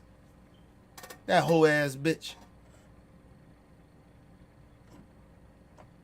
But when a man pimps a woman, what they say? Oh, my nigga, yeah, what's going on? Yo, you doing that, nigga? I see you got attained. You got attained. See the double standards? That's why, to me, I said it was embarrassing. And it was disgusting of Amber Rose sitting out here push the narrative of a slut walk. What? You already know how men perceive women.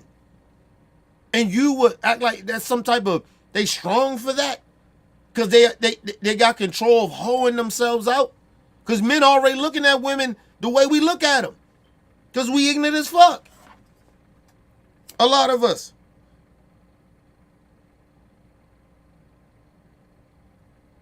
See, the problem is we don't want to have real conversations of what I'm having. We want to sit here and pretend none of this shit of what I'm talking about is actually true.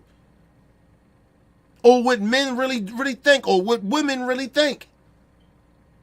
These are actually factual shit that normal people think. Shit, and I ain't just normal people, others. Listen, this election is about women. You hear the dude Corey Holcomb on this shit. All he does is disrespect women. Because all his experience is that women took advantage of him. That nigga is a broke nigga. He got hurt by women. That's why he say the shit he say.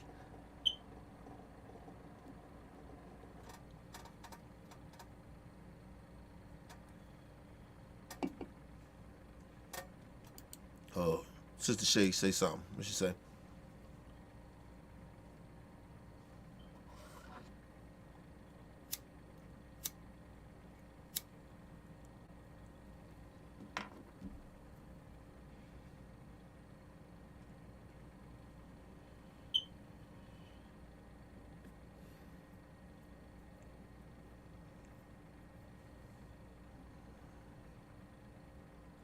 Listen, Shay, that is a think about it. Let me put this, because I get what you're saying. It's disappointing to see it. I'm disappointed in it as well. But look at it this way. It is about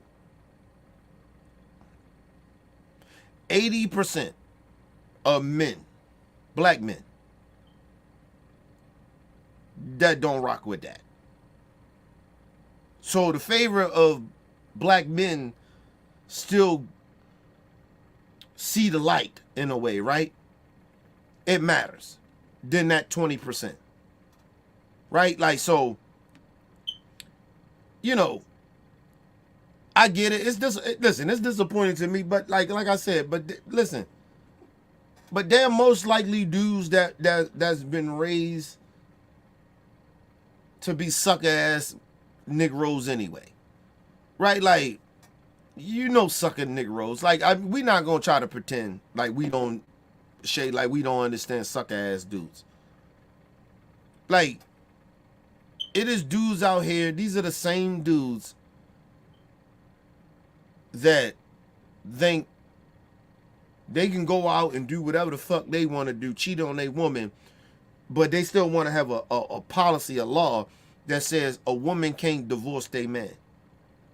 So you got to understand that you're dealing with stupid Negroes. They don't really genuine. Listen, I think that sometimes in the black community, we forget that we, as black men, and our black women forget that black men was raised to be male chauvinists too. It wasn't just white people or other minorities. We was raised that way. So you got ignorant Negroes out here like that. These niggas, and first of all, listen.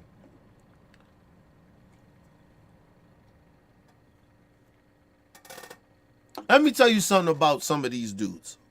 Right, hold on. Matter of fact, let me go to a quick commercial break, people. I'll be right back. And I'm going to explain this shit, and I'm going to get down deep with this.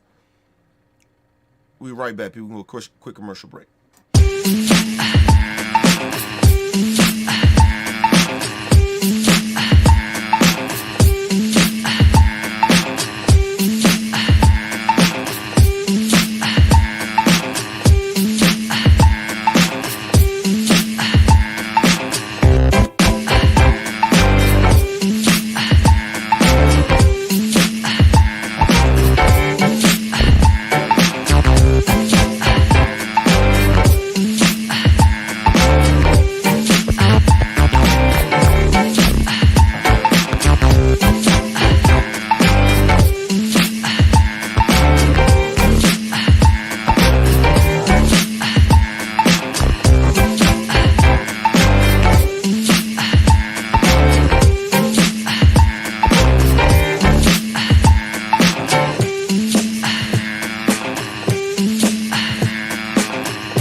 All right, people, we back from quick commercial break. Make sure you guys hit the like button, hit the subscribe button, hit the bell button, so you guys get the live streams when we go live, people. And if you can, donate to the channel. Go to OBF The Real, Cash App, and donate to the channel, people. We highly appreciate anything you guys can donate to the channel. Need more information to subscribe and donate to the channels down there, scrolling below the screen, people. And make sure you guys hit the like button, and please, people, make sure you guys share the videos. Listen, I wanted to say this, because I think a lot of niggas don't really genuinely understand this, right?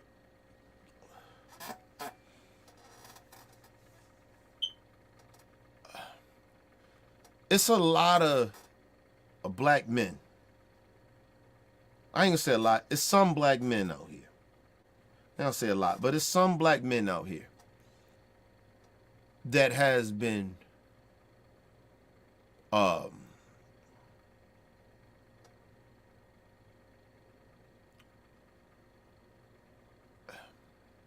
I want to use the right word for it. Some black men been out here that been actually broken, right? I say this. It is black men out here that has been fucked up for years through the system, right? And the narrative always been, right? And it's part of the government of what they did, right? To black people, black men, of you can't be in a household because you ain't making enough money to take care of the kid, but this brings in way more than what you're doing, right? And some women, black women, fell for that shit, right? Because this is what it came down to, what I'm telling you about nurturing, right? And men are being protective, right? Like, we're protective, we want to take care, right? So it'll fuck a black man's ego. And I'm just talking about black people. It'll fuck a black man's ego up if black women chooses the government, because that's how it looks to some of our black men now. They chose the government over us. So now we in the streets hustling, doing all types of despicable shit to figure out how to outdo the government when we would never do that. Financially, we would never compare to that. Because if that woman can continue to receive that money on a consistent basis, and she always got a second out which you can bring in, what you think she gonna do? Number one, she's a nurturer. She want to make sure her kid is good. And you to her, to a lot of black women, and not to disrespect black women, but a lot of women look at black men, nigga, you're a disadvantage. I can't depend on you, but I can depend on that government check.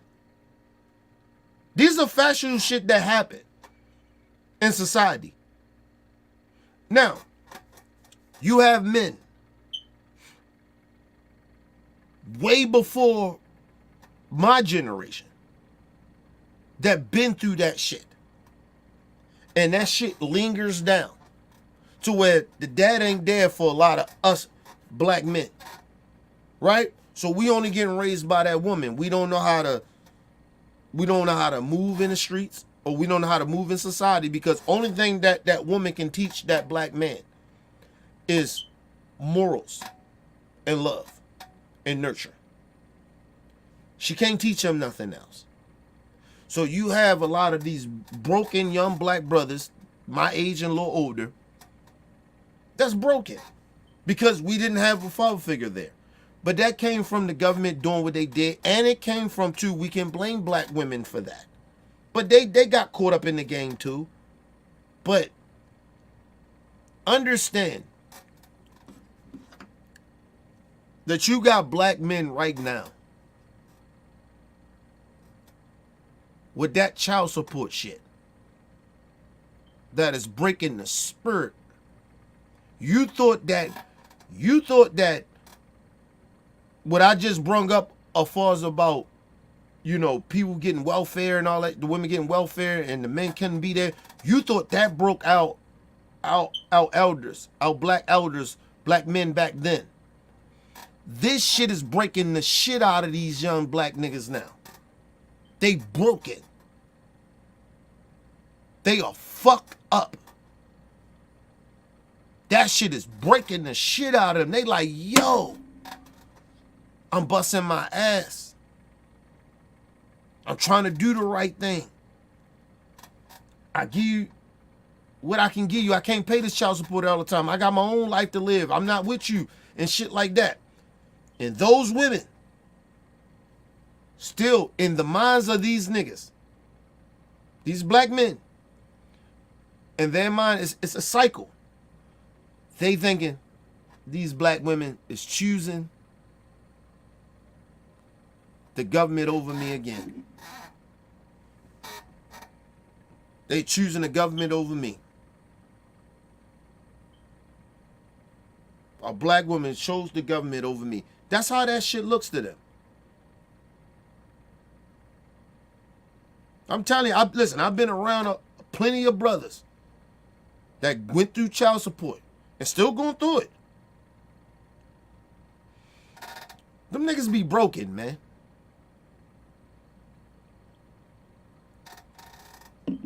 Those black brothers is broken. So when you see a lot of these black men going out voting for Trump and all that shit, it's all about boosting that confidence up. They ignore the white supremacy. They looking at the male chauvinist shit. Let's take more. Yeah, these women gotta bow down to us. That's what they looking at, Shay. But they don't understand that's the same white man that was okay with separating them from them black women. Because they ain't educated. They ain't that fucking bright.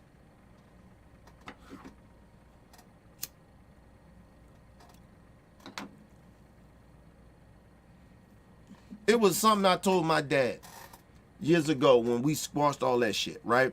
And my dad wasn't there. I told you, I had neither parent raise me, right? I told my dad, I said, I don't need you like that, right? I don't need you to be, when I needed you to be the father or to be my dad and shit like that, that ship done sailed. I'm grown now. I'm a grown ass man. I got a kid. I got a kid now. Well, this was before I had my daughter, but I'm grown now. I don't need you to do that. I just need you to be my father. That's it. We don't got to be cool. We don't got to talk all the time. But it was a mistake that I made too, because I still did need him. Still do need him. But it was a mistake in my mind because I was raised that way, right? So, listen, you're talking, Shay, you're talking about a bunch of black dudes that's voting for Trump that's been broken Negroes. If you really probably dig deep down in that background. Even if they grew up with a father, these niggas is broken because a lot of black men is male chauvinists. A lot of them. A lot of us, we are black male chauvinists because we was raised that way. We come from ancestors that been slaved, that we only learn shit from out, the people that mistreated us. We only picked up the behaviors from them. So a lot of black men are male chauvinists. So a lot of black men can't see black women as equal to them. They can't. That's why if you, it was a story I did a while ago where a black dude got very upset that a woman turned him down. He was like, the Gaza this bitch. To him, he's Gaza this bitch turned me down. In his mind, he thinking, you a woman, bitch. You supposed to do that.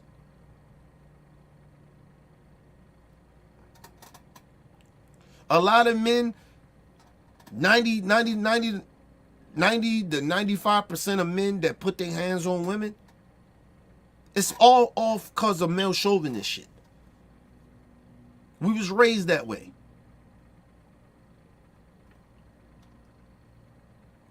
The 5% of that is that if we do that, we haven't been like, we almost like,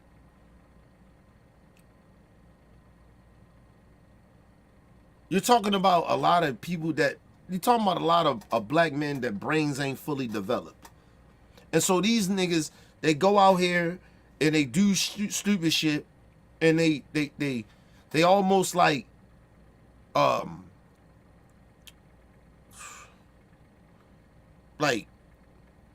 what's the word I'm looking for? They almost like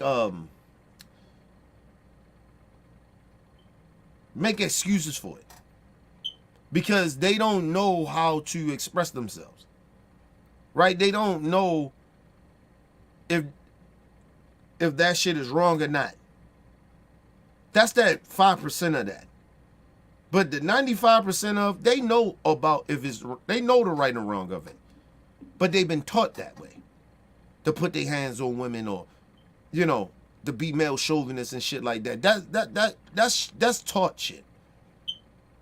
And a lot of black people the black community don't want to talk about that shit. A lot of black men are male chauvinists. So when they see a very strong black woman that stands up for herself and ride, they get angry about that. They want to go against that. Oh, she don't, you know what I mean? But listen, what I'm saying about men, black men, black women, a lot of y'all ain't that better. You actually falls in the same traps that these stupid Negroes do. You fall in the same trap. Some black women do the same shit. Your expectations is high. And if you know the history of our people, you would lower your expectations for black men. But you don't do it because for the last couple of decades, you've been shown that, hey, you don't need a man. Not that black man if he can't do nothing for you. You don't know that all those superior black men, not superior, but all those black men that was powerful, they had a black woman behind them that motivated them to be who they are. Them motherfuckers, the Martin Luther Kings, all of the black men, nigga, they needed a black woman behind them. Why you think they got through a lot of the shit they got through? Because they could go home and that black woman was with them. She understood the struggle. The problem is now with a lot of black women, right? Y'all have this high expectations of black men, and you need to lower that shit. Because if you know the history of black men, or just us as black people, you know that we fucked up. And you know, anytime you with any of the sex, if you're a man or a woman, black man or black woman, you know that it's going to be some baggage that comes with that black man or that black woman. You know that. because of the history of our people. Of the generation after generation of white supremacy fucked our people up. And how broken a lot of us are. So, listen, for the black men that's going out voting for Donald Trump and shit like that, them broken black Negroes. When you see the black women out there fucking with Trump and shit like that, you notice it ain't no real like respective type of woman, black woman. It usually be a hood rat type of black woman, right? On some hood rat shit. She ghetto as fuck. Or you get a Canizons in the world that wanna be white, talk white. You never get a real sister that's really like you can respect. It's always they gotta be trying to be too white or they gotta be ratchet when you see that shit. And it's the same thing with black men. When you see these sellout ass, coon ass Negroes, you see the most ratchet Negroes, or you see these Negroes that's trying to be white, talk white, and fit in. You don't get a real dude, real black dude. They'll be like, we going. Yeah, I'm gonna go fuck with Trump. He's just a real black dude. You don't get those. You get those two. It's not a third option. I get it, Shay. Listen, like I said, you gotta understand a lot of the motherfuckers, black people that you see, even the coons, right? Canzons, Brandon Tatum, all them dudes, all them people, them black people, they've been broken. They've been broken. Some tragically happened to them, and that's why they do the shit that they do. Nobody in their right mind, as a black person, nigga, I'm not sitting here trying to glorify the Democrats. You know what I mean? It's not that. It is no way impossible I'll fuck with racists. Do I think it's some bigotry and biases shit over on the left? Yeah. Yeah, of course I do. But it ain't openly in my face like that when it comes to the left. But the right, they blatantly, openly in my face saying it.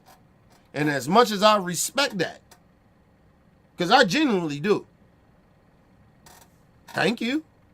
That let me know I can't fuck with you. It doesn't change that you genuinely open with me about your racism and bigotry. But I'm okay. Cool. Thank you. Thank you. All right, people.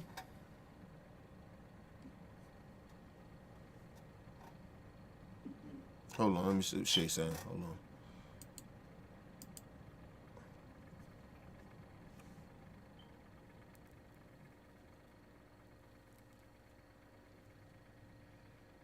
Yeah, that's true. Yeah, we all know that. That wasn't even... Listen, a lot of Republicans, if I'm not mistaken, went against that stimulus package. They wasn't trying to give the American people nothing. They wanted everybody to suffer. Believe it or not. That's what the Republicans is about. Go look at... See, this is what I mean about people educating themselves. Go and read. Go back and look who voted against the shit. Like, you have to pay attention to politics. That's why I don't like having conversations with people that don't pay attention to politics. You just casual people that watch shit. You're not somebody that actually is educated in politics. And Shay is actually right. Like, come on, man. Like, I be trying to get Trump supporters to understand that shit, or some black people to understand it. Like, yo, they only passed them stimulus. That's a Democrat policy that they did. That's something they did. They pushed for. And they had to sacrifice some shit. Go look at that bill. They gave some shit to the Republicans. You know only reason that we got stimulus package is because in a Democrat policy, they didn't want to give corporate businesses shit. But the right wing, the Republicans, wanted to give them the corporations money to bail them out, the banks and shit.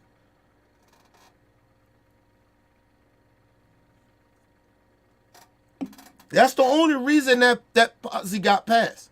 That's the only reason you motherfuckers got stimulus packages. Because if the Democrats said, no, we ain't giving the corporations no bailout, no stimulus package money, we ain't giving them shit. This go for just the regular American workers. If they would have just did that and said, no, we ain't giving them shit, we wouldn't have got no stimulus package. So they had to sacrifice. They had to do bipartisan to give the rich more money than we receive. Think about that. We got them little stimulus packages. The fucking corporations got way more. They got hundreds of millions of dollars, billions of dollars. And we didn't get that. We didn't get that. We maybe, out of the stimulus package, we may got $1 billion to take care of everybody far as the American people, right? Regular folks. But the corporations, they got billions of dollars out of that stimulus package. We got a little, couple thousands. Them motherfuckers got millions. Think about that.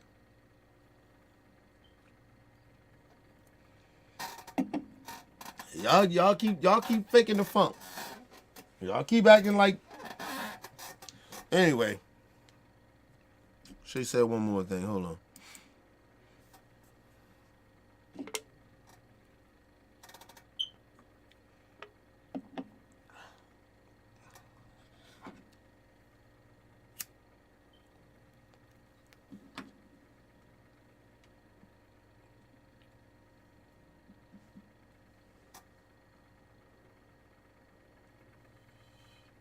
You know, the crazy part about that is I think that a lot of some black men are so broken that they don't see that. Right? About black women. Right? And a lot of times, like, if you think about now or what's going on with a lot of black men, is that when they see strong black women, that shit is intimidating to them. They almost get jealous of it.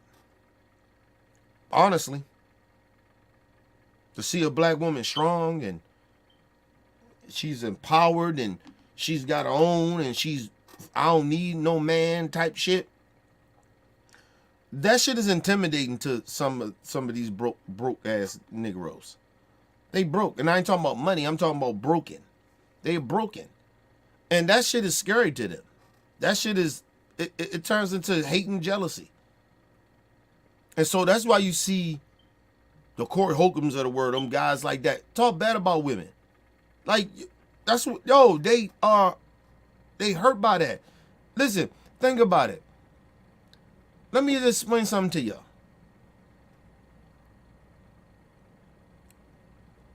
When men talk bad about women, right, in the way that Corey Holcomb and a lot of those guys talk about women, right? The Samuels and all that shit. They only dealing with hood rats.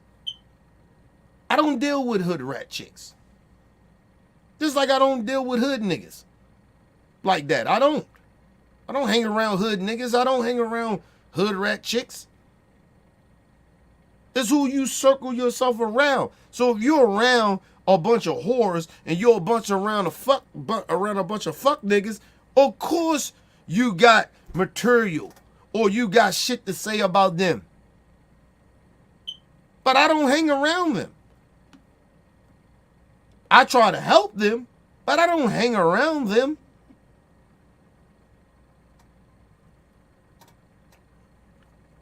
Listen, people, it's about the company that you keep.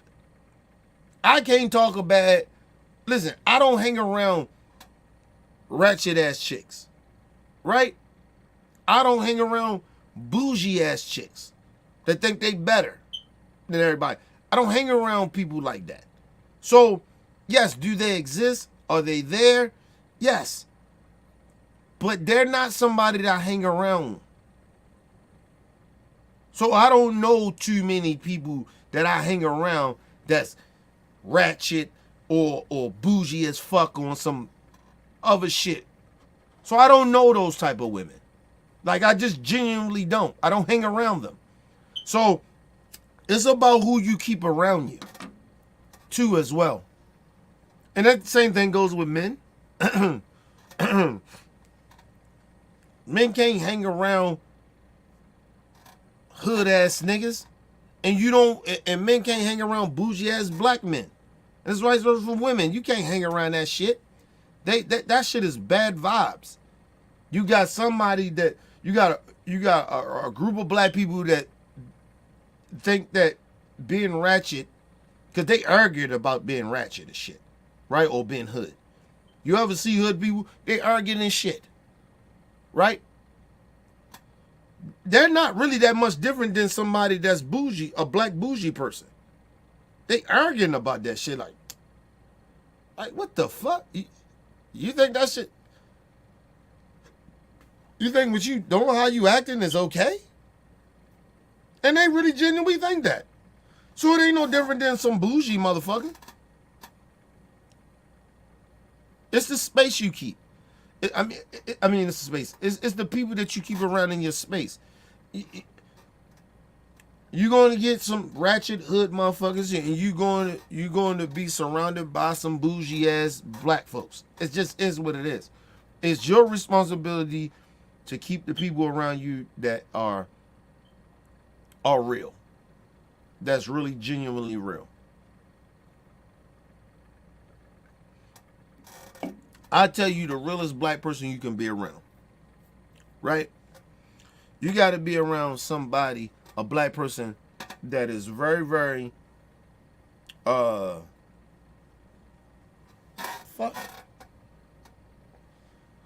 You got to be around black people, a black person that understands street shit, but understands the corporate world. It's a balance of a motherfucker that understand that. You have to understand that you gotta hang around black people that can be in different spaces. They can go around and they can hang around some hood shit, and they maybe can go around and hang around some bougie people, but they still they self. Right? They're the type of black people you want to be around. But black people, we got this thing. If a motherfucker is too bougie or a motherfucker is too hood, we don't want to hang around them. I get that, but at the same time, you might be a too bougie motherfucker and you may need to hang around some hood, some ratchet shit. Or you may be a ratchet motherfucker that maybe need to hang around some bougie black people to get you out of being that ratchet shit. But it's very rare of a motherfucker like me, right? Because I put myself in the center of that. Nigga, I can hang out with either side and I'm fine. But me, what I prefer, hang around neither one of them. I prefer people that kind of understand where I'm at. Then I'm just hanging around some hood ratchet shit, or I'm hanging around some bougie ass black folks. That shit is weird to me. I'm actually mad uncomfortable hanging around a whole bunch of ratchet hood motherfuckers, and some old bougie ass black people. I'm mad uncomfortable on both sides of that shit. But I know how to maneuver through it. I know how to get through it. I know how to can be around it.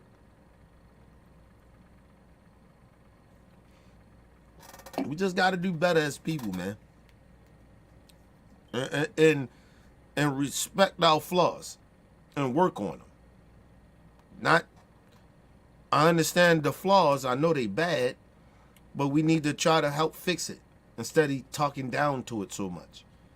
Right? That's what we got to work on. We know this shit is bad. Let's work on it. Let's learn how to fix it. Let's come together and try to fix this shit. But let's get into this Diddy shit real quick. Listen, people. A lot of people ain't gonna like what I'm getting ready to say about Diddy, so buckle up.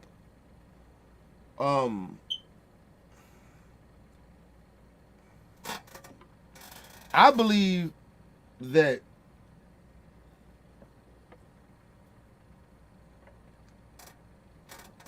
as bad as Diddy is, I still think that the government overreached on his charges. Genuinely.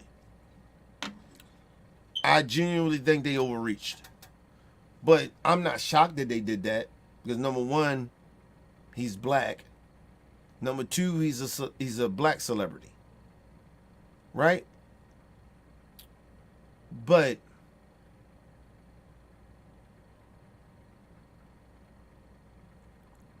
I think they overreach.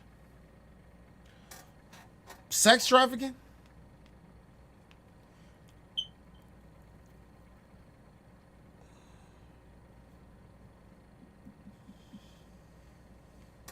Sex trafficking.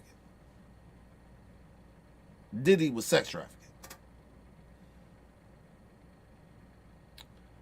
Listen, let me just say this. And I don't want women and people to come out and say I'm victim blaming and none of that shit. Let me just say this. I was having this conversation with my wife last night. Well, actually early this morning. I was up early as shit this morning. I was up like 2-3 in the morning. And we was having this conversation. And I said, babe, they overreaching. You gotta prove that this man was sex trafficking. If I'm throwing a party, right? And listen, I know it's illegal, right? Don't get me wrong. I know it's illegal in certain states, right? That bringing in prostitutes, right? Or getting a prostitute. I know it's illegal for that in some states. I get that, right? But sex trafficking? You sex trafficking. If I get a whole bunch of motherfucking friends of mine, god damn it, I get a whole bunch of friends of mine that is down for some freaky shit. Right?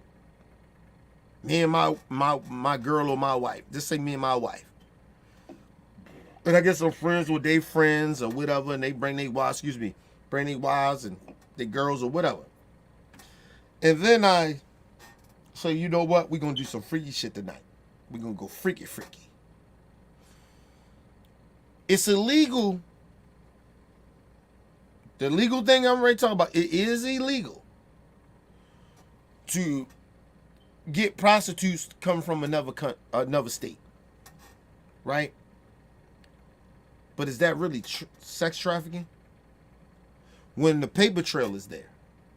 He actually got a paper trail. His assistants, whoever called to get that shit, it's a paper trail there. So he didn't really try to hide it, because if he tried to hide it, it wouldn't be a paper trail. See, when you are sex trafficking, you're pimping people out state to state. Women or men, whatever, right? Selling shit, that's sex trafficking. When people are in the business and they are in the business willing to be in the business, and you hire their service, regardless if you think it's illegal or not, right? And he gets these people and they consent to whatever the fuck we gonna do in this party? You know it's gonna be drugs. You know it's gonna be alcohol. You know all this shit. The fuck? Got this damn fly in here. You know all this shit.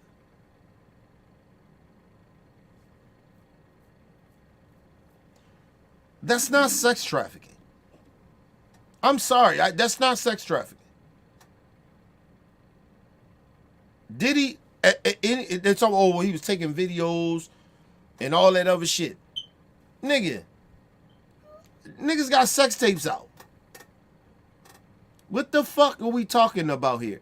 Listen, if that's the case, then right, so in Vegas, right? Because it's legal in Vegas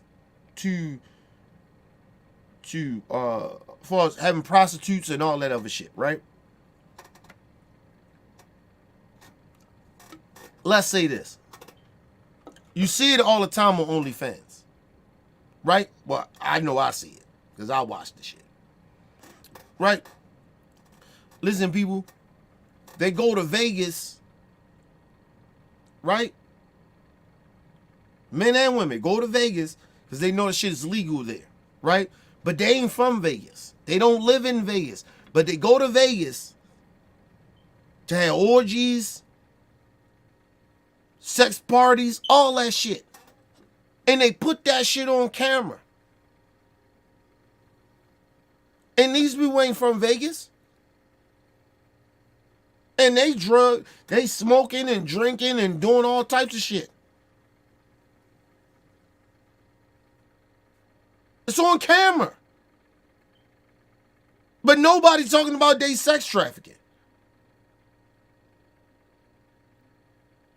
Diddy didn't sex traffic it, nothing.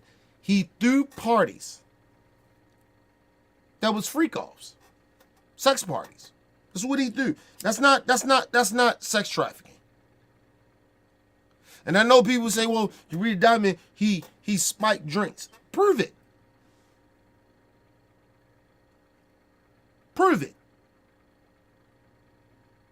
Prove that. You can't, listen, I'm telling you, the government can't prove that. Listen, only way they can prove that he spiked drinks is they better have this nigga on camera saying, or telling somebody, or him doing it himself, saying, hey, spike their drinks.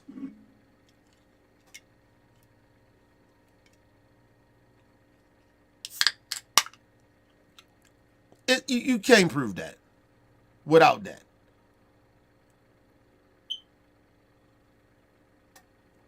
People, it is very hard to prove if somebody spiked somebody's drink. It's very hard. Even the person that got they drink spiked, it's hard. That person can say, yeah, I was out my mind or whatever. I believe my drink was spiked. But somehow they got to prove it. The cops got to prove, they got to prove that.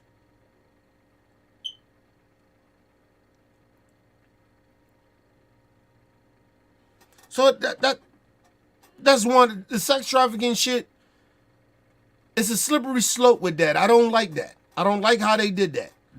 Sex trafficking? He was sex trafficking. You ain't sex trafficking, bro. Diddy wasn't sex trafficking nobody. I'm standing on that. Diddy wasn't sex trafficking nobody. Listen, I have threw parties. I have got random chicks that I didn't know. Came to a party. Got high. For smoking weed and drinking. And did freaky shit after that. I ain't talking on no gay shit, but I'm just saying we did some freaky shit where we running trains and threesomes and shit, all types of shit. I've done this shit. That ain't sex trafficking, people. And I know people are like, well, you're talking about bringing them, inviting people over here and bringing them over there. If people come to a party, if I go to Jamaica and I go with a whole bunch of fucking fuck that, fuck Jimmy, no disrespect.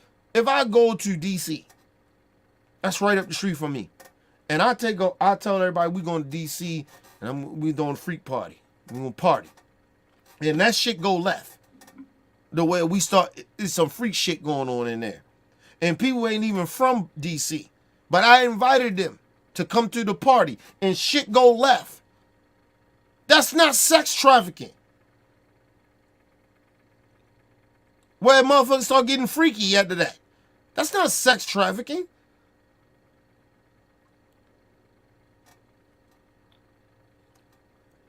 Even if I set it up that way, I say, hey man, we gonna do this shit, man. We just gonna be a lot of pussy.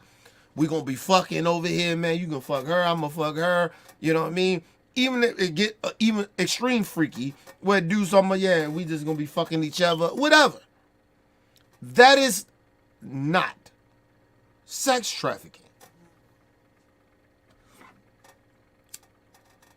Now, people might say, well, he drugged people and did not know he was drugging them. Okay. Understand that. Listen, I'm not saying that he didn't do it. I'm saying the government got to prove that. And I don't want to hear no hearsay.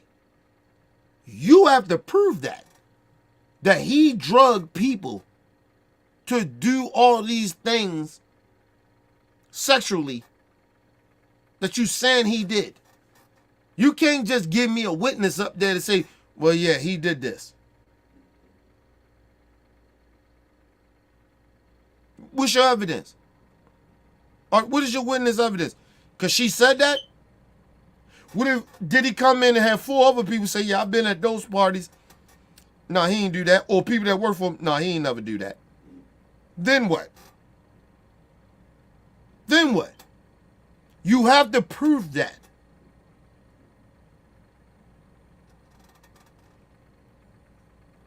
I told y'all ain't gonna like what I'm getting ready to say. I told y'all about this Diddy shit.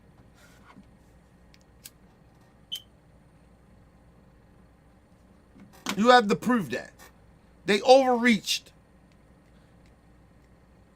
And the bad part about it, we live in a society right now where them jurors know Diddy, seen all the information, or whatever them jurors they get, and they already got in their mind they're going to convict him.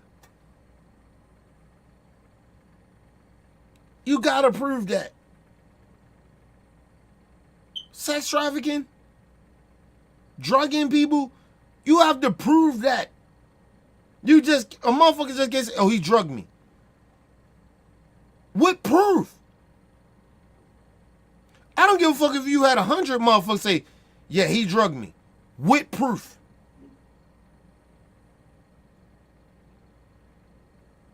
Could it have been that you got too fucked up off of alcohol and you don't remember shit? Because you can get fucked up off of alcohol and don't remember what the fuck you did the night before or a couple of hours before. Ain't got nothing to do with drugging a motherfucker, putting drugs in a drink. These are facts too. I told y'all ain't gonna like what I'm getting ready to say. They overreached.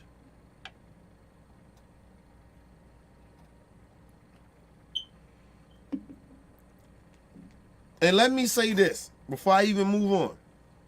I'm not here to defend Diddy. I think Diddy is a despicable human being, yes, and his ass deserved to be locked up.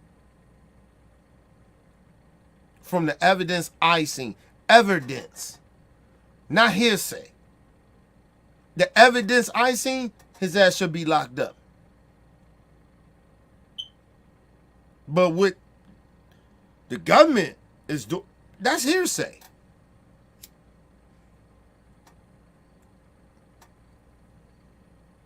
That's hearsay.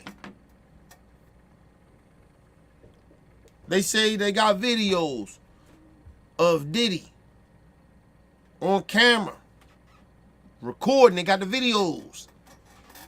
For me, I need to see them. I need to see them. Sorry. I needed them shits to get leaked for me to say what they saying that this man did and some of this stuff. I need to see the videos.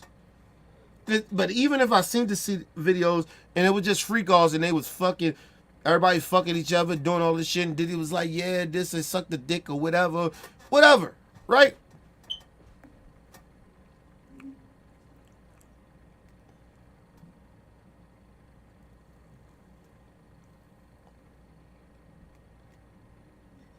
Listen. See, because I won't lie. I'll be honest.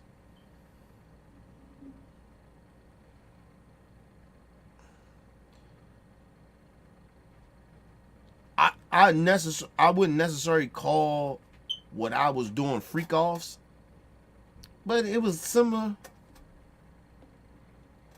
It was similar. Nigga, I almost did same shit Diddy did.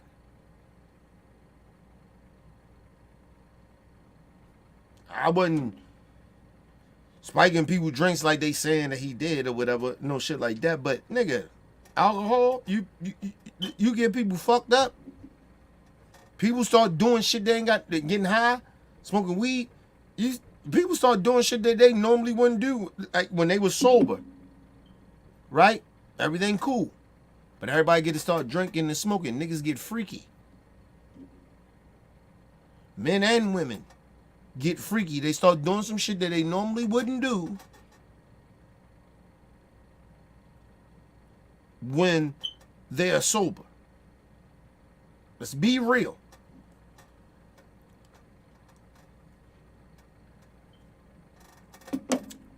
I'll give you a prime example of it.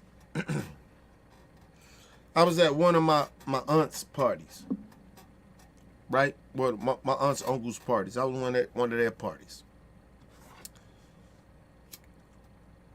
Now I was about 18.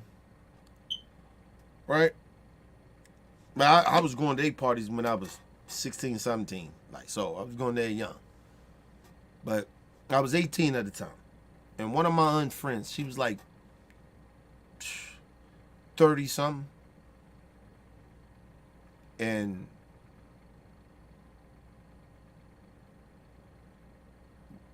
she was like 30 something years old. I was 18. I was pushing up on her. Right? I pushed up on her. When she was sober, get your little ass away from me, nigga. Get your little ass away from me. Fuck out of here. As time went on with the party, she get more drinks. She get a little bit more high, smoking the weed. I get a little high, smoking the weed, drinking. All of a sudden, her guard goes down.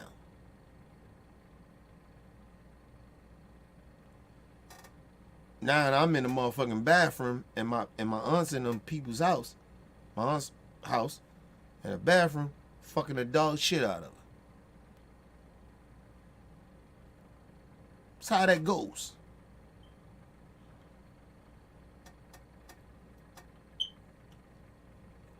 People get fucked up.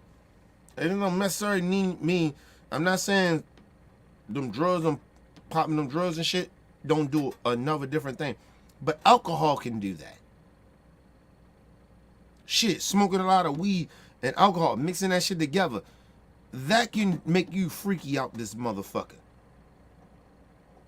Because she wasn't trying to give me the time of the day. Get your little ass out of here. But when the alcohol and the weed start kicking in, it changed the scenario. It changed the situation. That she was up with it and she was willing to do it. Now, mind you, I was pushing up on this woman all night. I'm 18, she 30-something years old. Is that sex trafficking? Is that drugging somebody? No.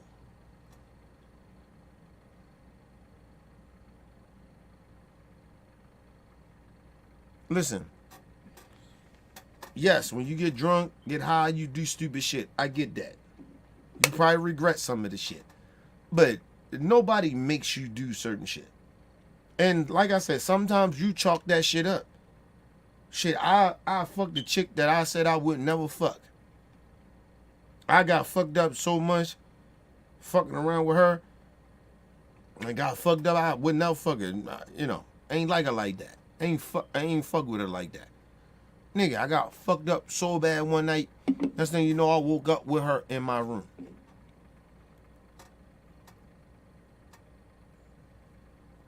And the bad part about it is, I didn't remember right away what happened. I remember later what happened and how it went down. Never fucked her again.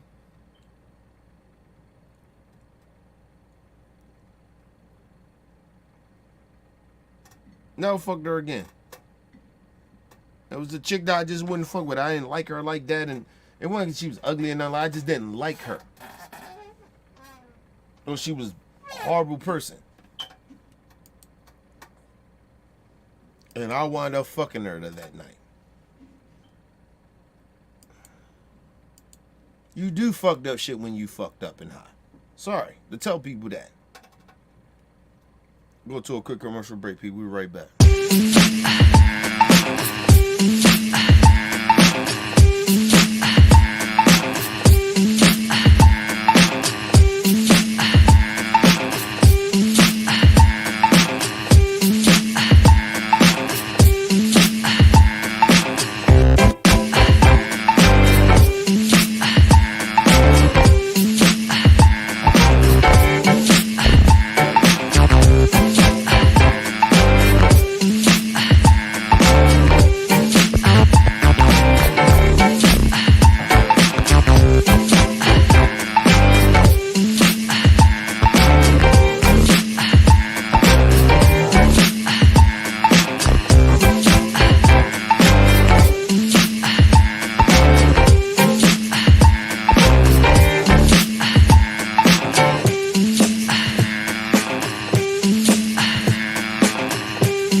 All right, people, we back from quick commercial break. Make sure you guys hit the like button, hit the subscribe button, hit the bell button so you guys get the live streams when we go live, people. And if you can, donate to the channel. Go to OBF, The Real, Cash App, and donate to the channel, people. We highly appreciate anything you guys can donate to the channel.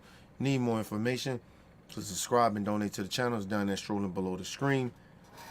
Make sure you guys hit the like button when you come in and out of the building. And make sure you guys share the videos, man. Keeps the movement pushing. Anyway, shout out to my brother Talking in the building. What up, Talk? Make sure y'all goes on my brother Talking and Grubbin YouTube channel. Get that merch, people. He does his sports over there. Shout out to my brother Talk. But yeah, man. I've been out there in that life. And not to the extreme of Diddy, but I'm telling you, somewhere close to that, where you involved in that lifestyle, that a lot of freak shit happens. A lot of drugs is involved, a lot of shit, a lot of power. Like, you know what I mean? Like, listen, I've been in a situation where a chick fucking with through one of these parties, and a chick was like, her friends was like, nah, the girl, you don't know him, don't fuck him and shit like that. And she was down with it. I'm fucked up, she fucked up. It's like, why y'all hating? Shit like that, blah, blah, blah. You know what I mean? And it goes like that. And you wind up fucking the chick or whatever. But her friends told her no. I never took no pussy from her. She ain't never tell me no. I'm just as fucked up as she is. It happens like that. So, listen. I'm not saying Diddy is innocent of a lot of shit. I'm saying when you in party mode like that, and you are throwing orgy type parties like that, because I throw them a lot. When you doing that shit, nigga, it's almost like you telling people, listen, it's not like you ain't telling people what's going to go on. You're telling people we gonna do this shit. Yeah, nigga. I'm gonna fuck her, you can fuck her, you can fuck. Yeah. That's how that goes. Now, on some freaky shit, yeah, it's dudes fucking dudes. I get that part about it. That's different. But the freak parties and shit like that, people like, oh, that shit is weird that Diddy did. No, it's not. It's actually not really weird like that. Freak parties is not really weird like that. It's not really. Only time it get weird is when dudes, it's a lot of gay shit going on. Like, that's when the shit get weird. But freak parties, they're not weird. They always been that way. Freak parties is like swing parties. Nigga, it's no different than that. Everybody was trying to make, oh, the freak parties is so different, you know, it's got gay shit in it. No, that's not a freak party. Freak parties is when motherfuckers is in there and they fucking each other girls and they doing all that shit. What Diddy was doing, because he most likely is bi, right? Allegedly. Listen, that's them weird parties. That's not a freak party. That is weird parties. Like, I've been in a room. Real shit. Been in a room that I'm watching a chick that I was fucking with. Fuck a dude I was fucking with.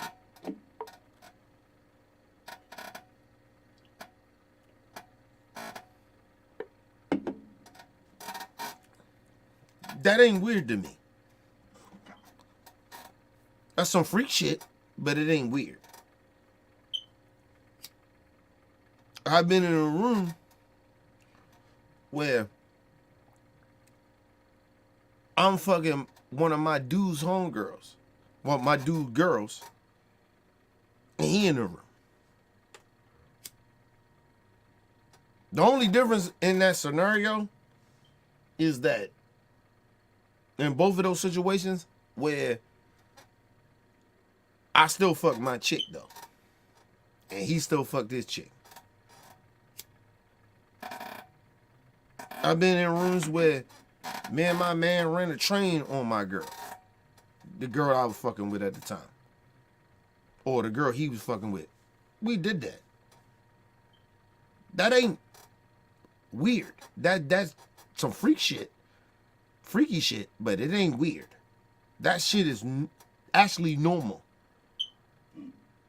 And people need to stop acting like that shit is very weird. Just because you motherfuckers never, it's like a motherfucker that never had a threesome before. You would think if you ain't never been in a threesome, if you ain't never had two women, you would think that shit was crazy. It was weird as fuck. Oh my God. You lose your mind. The first time it happened to me when I got in a threesome. Nigga, that shit blew my mind. I thought that shit was weird as fuck.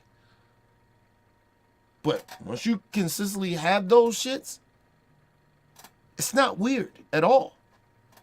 It's almost normalized. Because the average motherfucker don't get that opportunity to do it or never been in that situation before. So it's always weird. It's just some freaky shit. No, it's actually not.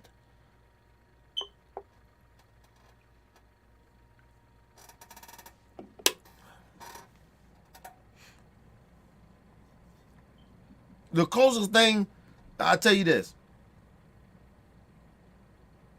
I had a dude that I knew that went to Vegas and had sex with a porn star. Never had sex with a porn star, but he did. He said that shit blew his mind. He said, yo, that was the most weirdest, exciting shit that he ever experienced sexually. Right? Now, the one thing he did tell me, he said, after a while, you know, because he kept doing it, right? He's been doing it for a couple of years, right? He said the shit is almost, he said to me, he said, it ain't no different from me having because once he kept doing it, when he kept doing it, he kept saying, he said to me, he said, I don't see the difference of me having sex with a prostitute.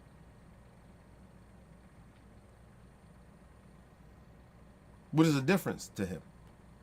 Because I see her on the video or whatever, you know.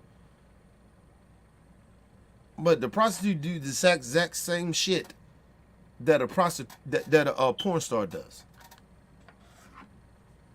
And I ain't no lie to you, I was like, damn, I didn't even look at it that way, my dude. He was like, think about it. And I thought about that shit. I was like, he right. It ain't no different. If you had sex with a prostitute, nigga, it ain't no different than having different. No, it's no difference than having sex with a porn star. It's not, actually. That's what I'm just trying to tell people. Like, we live in a society where, yeah, it's I believe we're a little over sexualized, but at the same time, stop pretending that sex doesn't exist. Freaky shit doesn't exist. No, the weird shit is when you see molestation or people raping people. That's weird. That's extreme. But doing freaky shit, having sex, threesomes and foursomes and shit, you know what I mean? That's not weird. It's not weird. This shit been happening before we even thought about this shit. You didn't think they was having threesomes in the 90s? You didn't think they was having threesomes and foursomes and all this other shit? All these shits that was happening in the 80s or the 70s or 60s in history. Nigga, who the fuck y'all thought Hugh Hefner was? Hugh Hefner had all these young women in there. He fucked every last one of them. And he was paying for that pussy. What the fuck are y'all talking about? And you don't think they was using drugs? Huh? So, huh? Fuck out of here.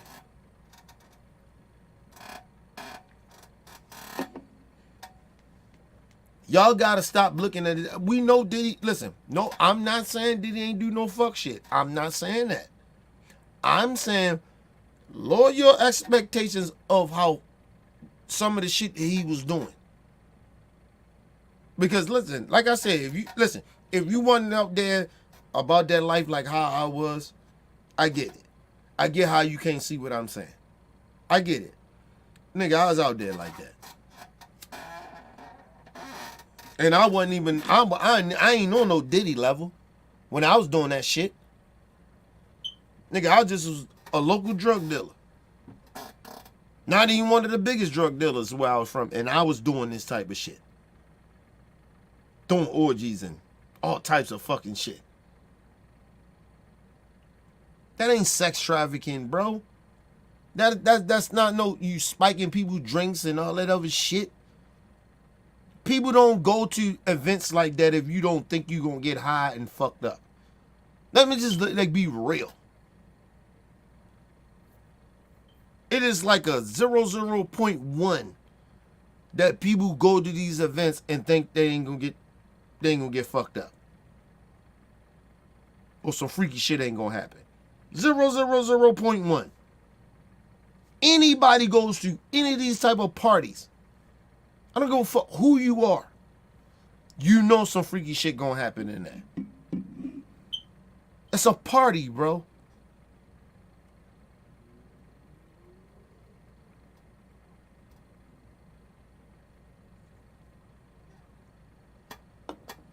Listen, if I'm in a party, right? Prime example, I'll put it like this. I went to a gay club one time with my gay friends, right? And I went there. My naive, ignorant ass didn't think ain't nobody was gonna hit on me. When a motherfucker hit on me, I got mad uncomfortable. You know what I mean? I ain't get rude. I ain't disrespect them or nothing like that. I was like, nah, I don't swing that way, man. I'm not gay. I'm just here to support my people. Like, oh, okay, I'm sorry. Right? But from then, Right? It wasn't even that. Like, I'm okay with the first hit. Then the shit keep happening. I was like, oh no, I can't be here. As much as I was enjoying myself, it's like, you know, I was getting drunk, I was talking to people, it wasn't no big thing like to me, but when people start hitting on me, the shit made me uncomfortable. I got the fuck up out of there. I rolled out and never went back, and I won't ever go to a gay club. And no disrespect to gay people, but I won't go back. Because I don't like the feeling of another man hitting on me. Do you understand what I'm saying? I was buzzed and a whole bunch of shit in the gay club. No, nigga. You have to understand, people don't go to shit if they don't know what it really is.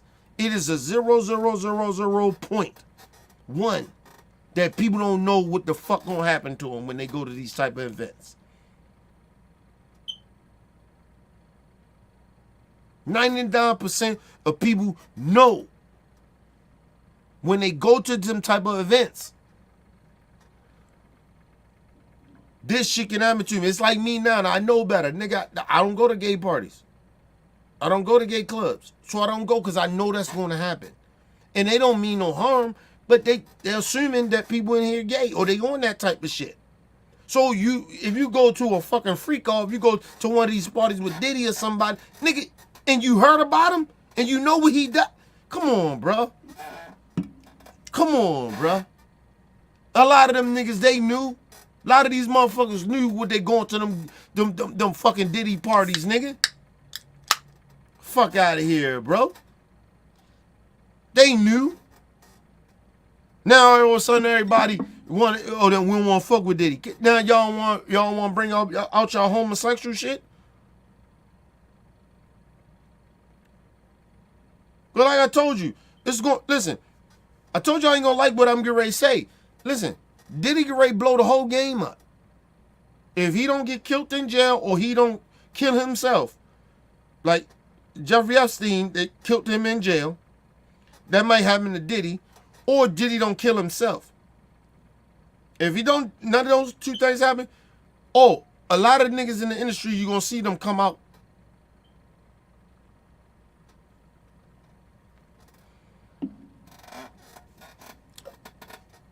A lot of them niggas homosexuals. Or bi, at least bi. And I'm trying to be respectful about that.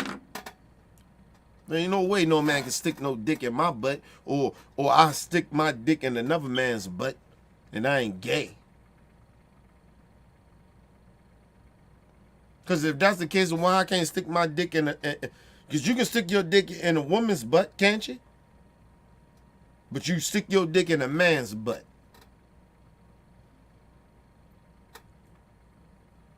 And they ain't gay?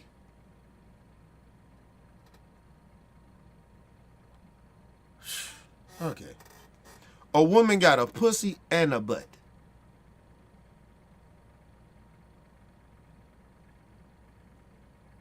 Okay. Anyway. Let's move on from that. You know what I mean? Because I don't want to shame gay people. That's not what I'm about. Because I don't understand niggas act like they not gay and you in the closet. Nigga, you in the closet. Nigga, get out the closet. You gay, nigga, it's okay.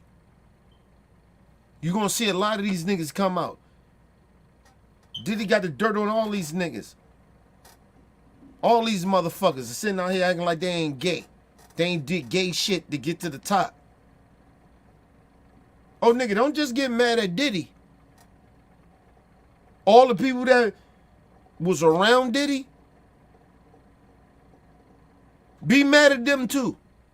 I was having this conversation with my wife. Be mad at them too. You mad at Diddy? Be mad at the niggas around him that have seen him beat the shit out of Cassie. And they covered it up.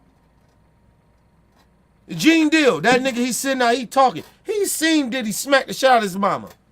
He ain't stopped working for him, did he? Did he? The Gene Deal, he all on the internet. Oh, I approached Diddy. I told Diddy, you man, don't do that shit in front of me no more.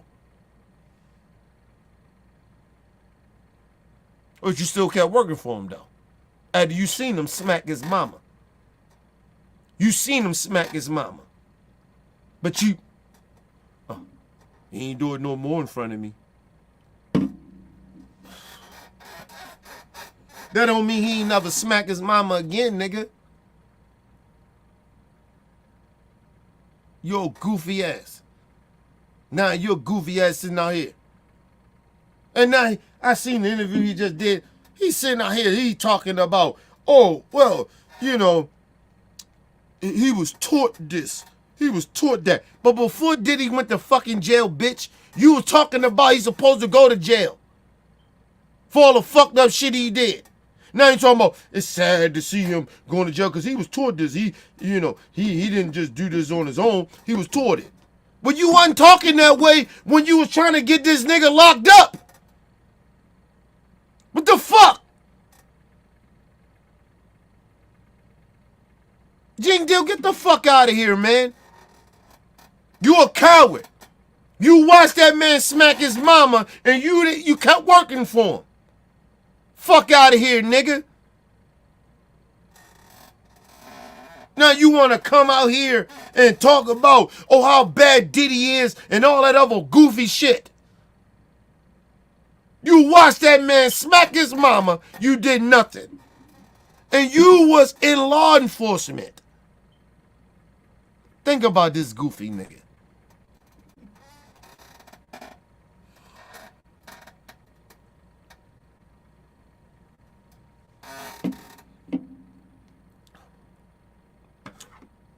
I can't stand the reality that we are in America.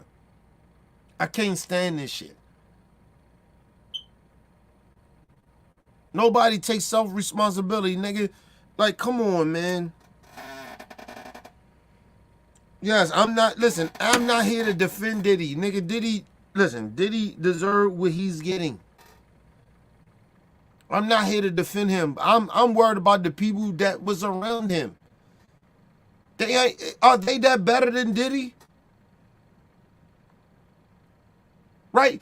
It's like when I was in the streets and I did a lot of fuck shit. Am I better than the niggas that did this shit that they did? And I know they did wrong shit, but I ain't say nothing? Am I better? No, I ain't fucking better. I ain't fucking better. I was just as guilty and fucked up as these niggas. That's why I told motherfuckers, I had nightmares for a long time. And I ain't killed niggas. I seen niggas kill niggas. And I ain't say nothing. I wasn't better than them.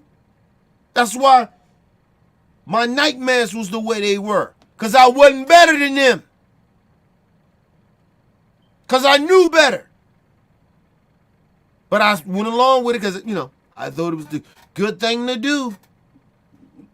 Or to be the street code.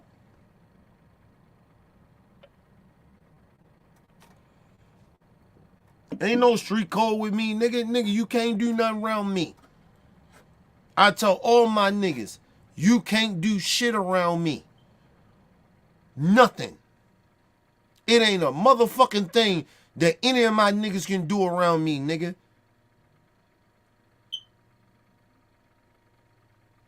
You can't do that.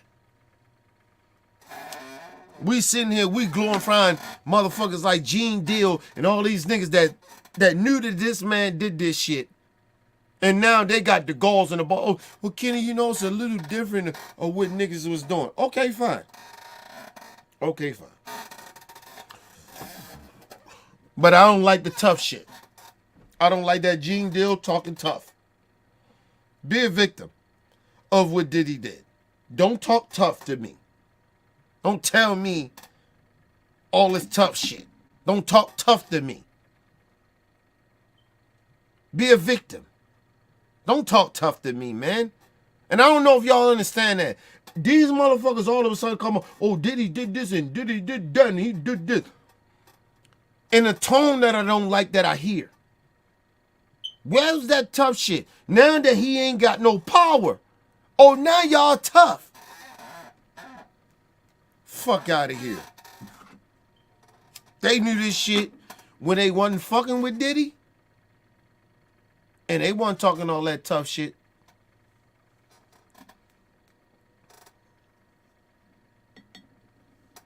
And think about all the motherfuckers that's talking tough about Diddy now. The people, they all worked and watched Diddy do this shit.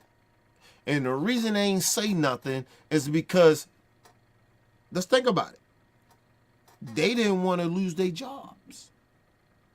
It's about that moolah, baby. But they tell you it was hard to see that. What happened to Cassie? Oh, other people that got abused from Diddy.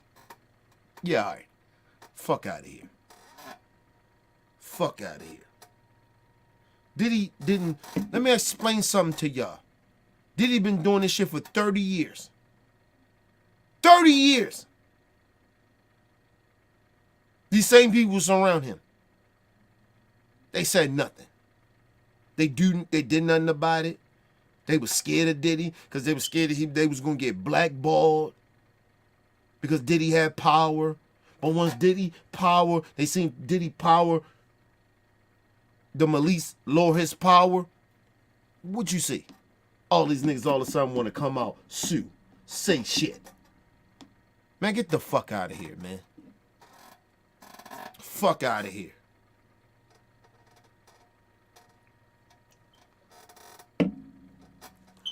Y'all, I know people, listen to me. I'm not saying Diddy ain't guilty of what he did. I'm not saying that.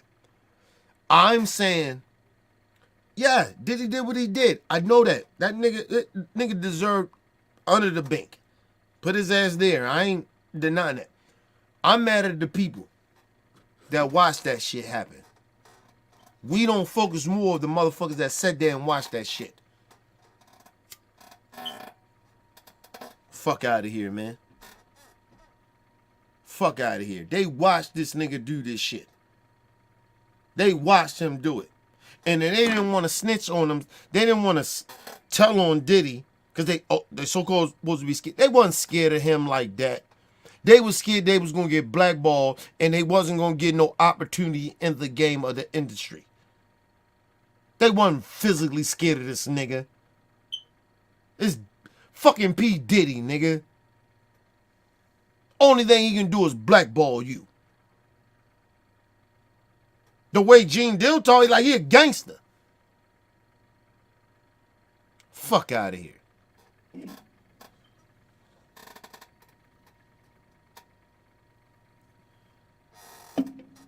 Fuck out of here. These niggas gotta take responsibility of what they did too and what they allowed. You know what I mean? It's like me.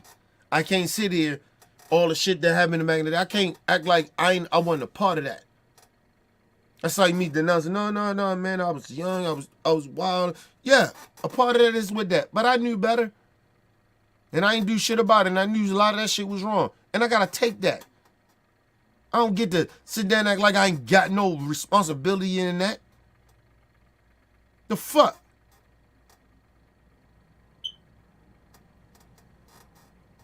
Grown ass man, dog. These motherfuckers sitting out here, these grown ass men acting like bitches.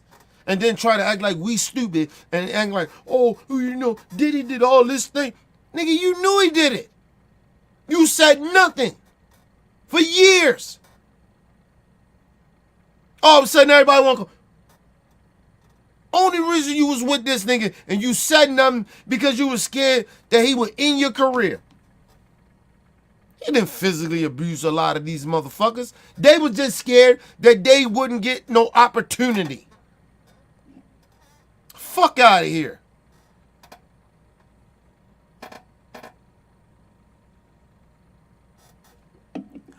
Listen, people, a lot of shit I went along with is because I was just loyal to niggas. I wasn't scared of no nigga. I was just loyal. I wasn't scared of my niggas. I wasn't scared of the shit that I got involved in, what I knew was wrong. I wasn't scared of no fucking body, bro. I went along with it because I was loyal to that stupid shit. Even if I ain't like it. But I still was loyal to it. So I knew better. So let me know. So you gonna hold me more accountable than the motherfuckers that's sitting there watching women getting beat? They don't want to lose their job. So they don't say nothing for years, decades. But you can blame me though, right? It's good to blame a nigga like me. And I admit to my shit. But these motherfuckers sat there and watched that girl get her ass whipped for 10 years. They watched Cassie get her ass whipped. Fuck out of here with that shit. Chick from Daddy can't come out talking about, oh yeah, I seen Diddy do it. Bitch, you was on tour with him. You said nothing. Well, you know, he intimidated me about my career. You was a grown-ass woman. Get the fuck out of here. Was Diddy sexually assaulting you too? Tell me that. A lot of these motherfuckers, Diddy ain't even fuck or sexually assault like that. Or assault them like that.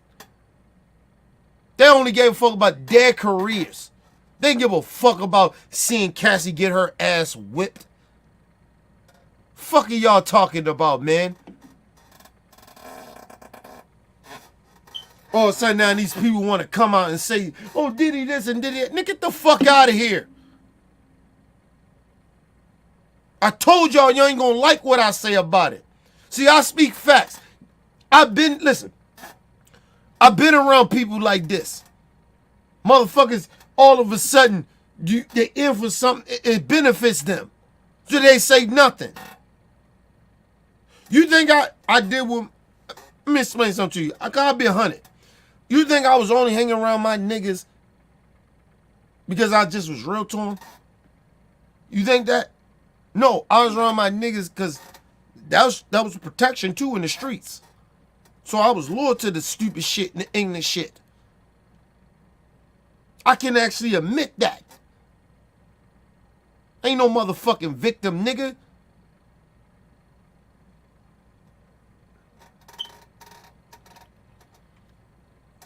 That's why when I tell y'all, nigga, I ain't had that type of beef in the streets like that. My niggas had that, but I ain't no victim to it.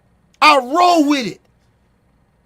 Ain't no motherfucking victim. Anything when I got stabbed and got shot in the street and almost died. Ain't no motherfucking victim. I knew what the fuck I was doing. Partly, do I know fully, my brain fully developed? No, of course not. But I knew. You think I was only with my niggas because they could, you know, I was loyal to them? No, nigga, it was protection too. My niggas was like that. People gotta stop lying, man. These motherfuckers sit there, you talking about Diddy did all this shit, and you kept your mouth closed because you was scared of this nigga? Get the fuck out of here. You kept your mouth shut because this nigga, you was scared of being blackballed out of the game. Don't sit on here now and talk about morals to me. Fuck out of here. All these motherfuckers, all of a sudden everybody want to pile up on Diddy. I'm not saying he's a good person. I'm not. People don't get misconstrued what I'm saying. Y'all ignoring that these people all of a sudden coming out now. The fuck out of here, man. These motherfuckers sat around for 10 years and watched this girl get her ass beat. And they said nothing. These niggas did interviews. I ain't say nothing about it.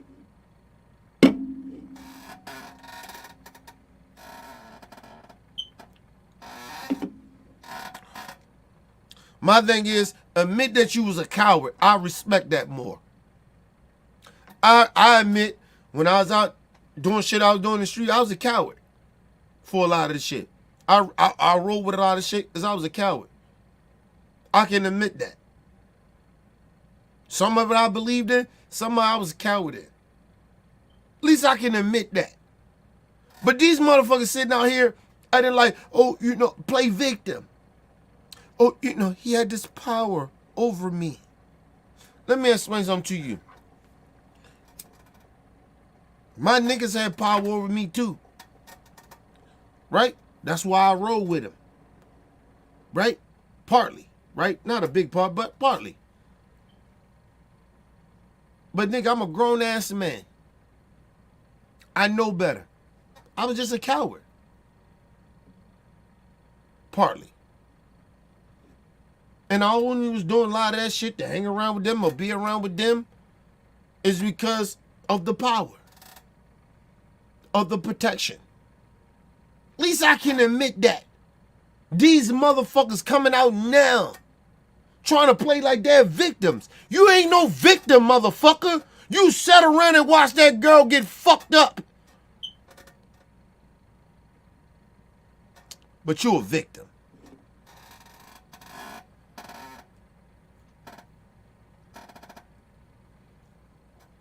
Let me tell you something on some real shit. I've been in the game and been in that street game, and I seen death, seen people get killed. People, you know what I ain't never seen? A motherfucker rape a motherfucker. I ain't never seen a motherfucker get raped. These people seen people get raped, and they know they getting raped. They don't say nothing because, hey, you know, I can lose. He can blackball me. So I'm going to let this woman continue to get raped and abused. Because of my own personal shit. Yeah, all right. Fuck out of here. All right, listen. I'm a street nigga. I ain't never watched. Ain't none of my niggas. And listen, I fuck with a lot of my niggas on stupid shit. And roll with it. Any of my niggas, I ain't never seen none of no nigga I fuck with. I would never fuck with if a dude raped a woman. Fuck out of here.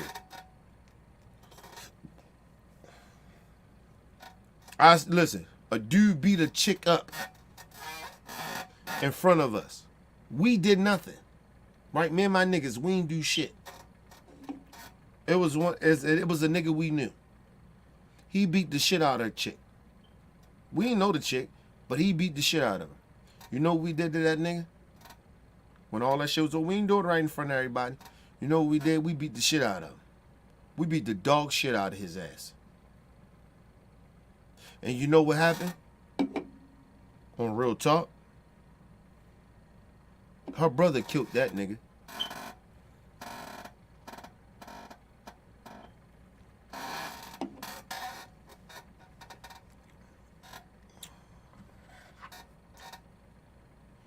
And I'm gonna tell you some real shit.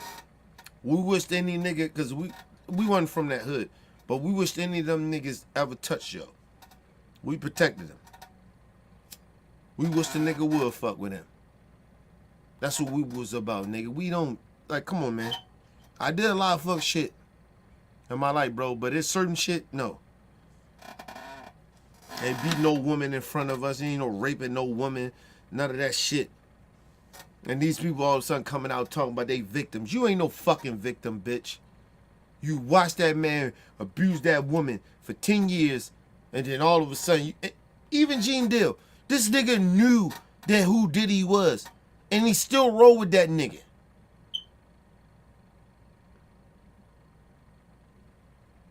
Fuck out of here,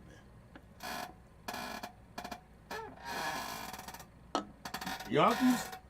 Y'all keep putting it out here. Y'all keep putting it out here. Charge on my brother talk. I said the talk right then. I said the talk. There you go. Man, get the fuck out of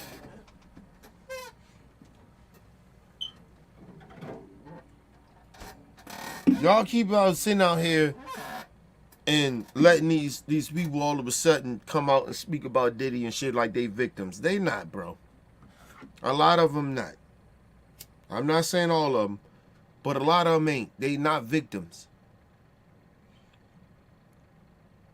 And y'all, and listen, and let's be real. Y'all know the only real reason that Diddy is going through whatever he's going through, because his ignorant ass, his stupid ass, his arrogant ass decided to go at them rich white people of Ciroc. That's the only reason he in this situation. Diddy ain't never say nothing, nigga. We don't know nothing about Diddy. Nothing.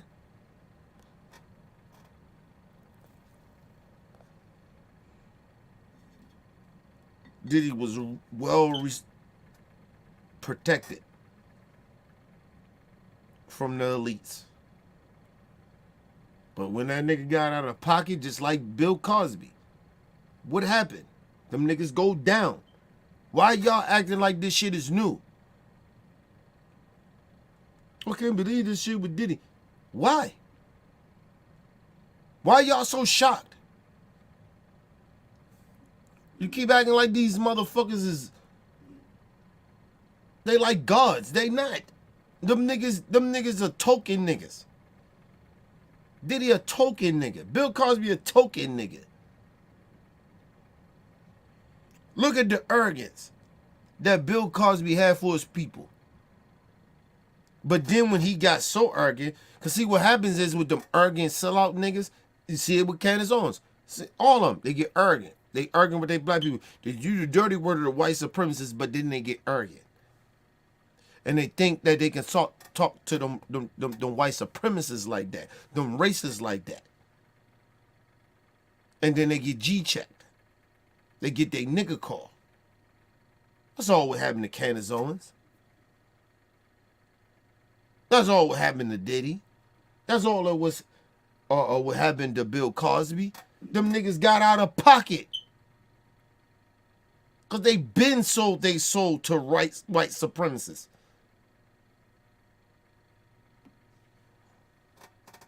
And you niggas sitting there and we sitting here in 2024.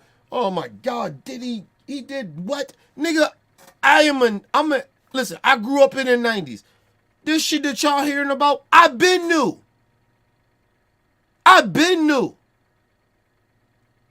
These rumors, all this shit that is coming out about Diddy, nigga, I've been new. This ain't nothing new. You niggas is lost and you don't understand that nigga got out of pocket with them elites. And that's why his goofy ass is in the situation that he in. And arrogant and stupid. His dumb ass should have did what Russell Simmons did. His dumb ass. Get your dumb ass out of the fucking country, you stupid.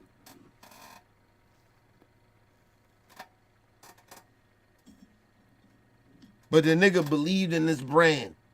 He believed, I'm Diddy. I'm Diddy. Them white people done boost his confidence up so much that this goofy nigga thought that you cross them white elites like that and nothing ain't gonna happen to your pussy ass. They ain't gonna flip the whole motherfucker, not just their culture, our culture. They flipped our culture on your stupid ass. And real motherfuckers from our culture know how fucked up a nigga you are.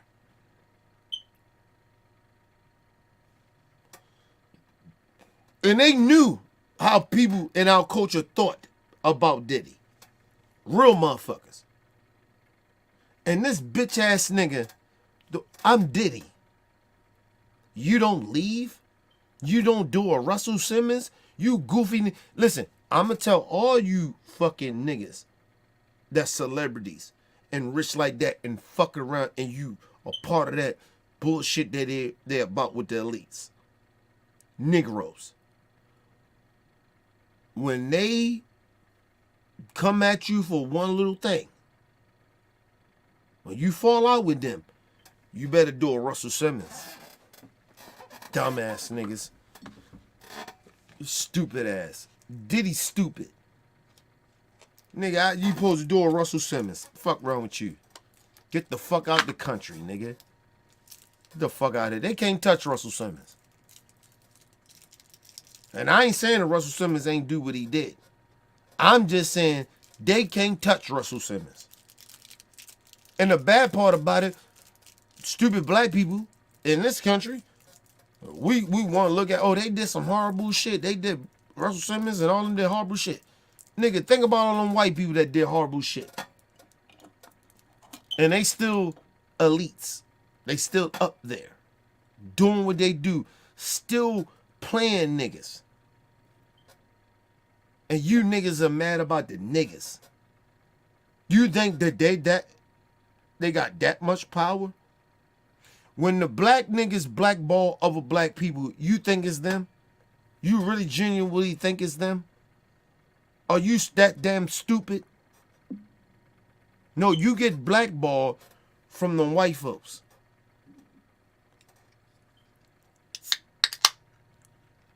You get treated and talked to a certain type of way from the white folks. They use our black people to disrespect us. And them niggas fall for it because of the power and the money. But you Negroes keep still acting like it's these Negroes. You still think it's Diddy, huh? You still think Diddy. Oh, let's be mad at Diddy. All the fucked up shit Diddy did. Let's blame Diddy. Okay, cool. You stupid, some of you stupid ass black folks, you think Diddy still had power. Even when we thought he had power. You think he got power? Do you think his dumb ass got power now? No. All those white people. Remember all his parties? He threw them big bashes of parties. All them elites. It was a lot of elites there. I'm talking about billionaires and millionaires. White people that was there at his parties. All that shit. They was all there. What happened when that bitch ass nigga Diddy started getting the shit started happening to him? What they do? You see anybody talking about Diddy? See anybody saw backing him? Anything? You see anything? You see it? Let me ask you another real question. If black people don't ride behind you, and I'm talking about black people, hood, us, if we ain't riding with you, that means you fucked up.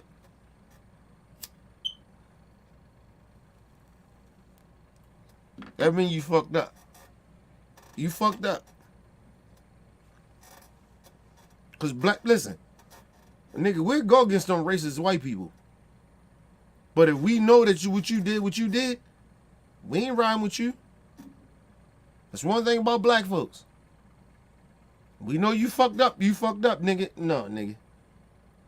You out.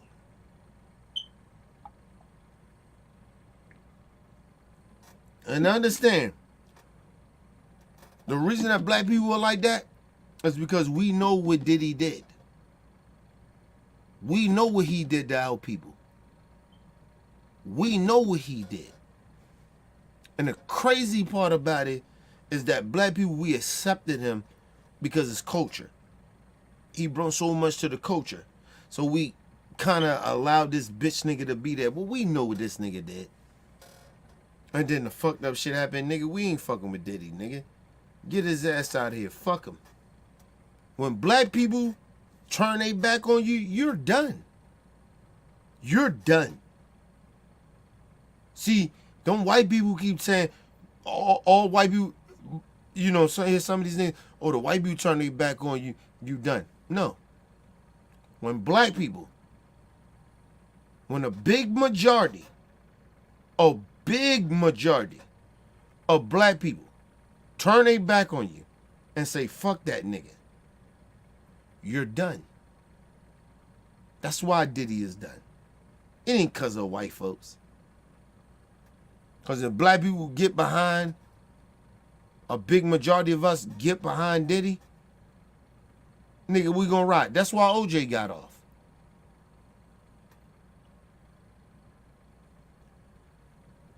Let's be real.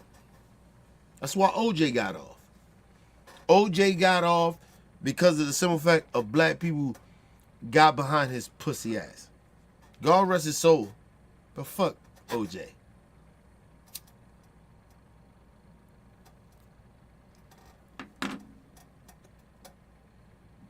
Fuck out of here.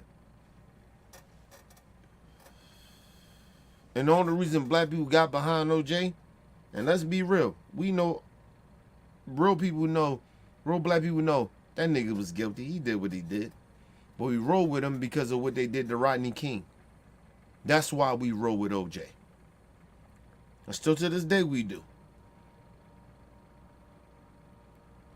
Because like I said, think about it. We lost Rodney King. Rodney King wasn't the same after them police beat the dog shit out of him. They beat the dog shit out of Rodney King.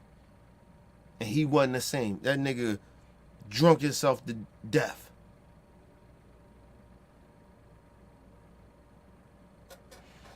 That's why we roll with OJ. Let's be real. We know OJ is guilty.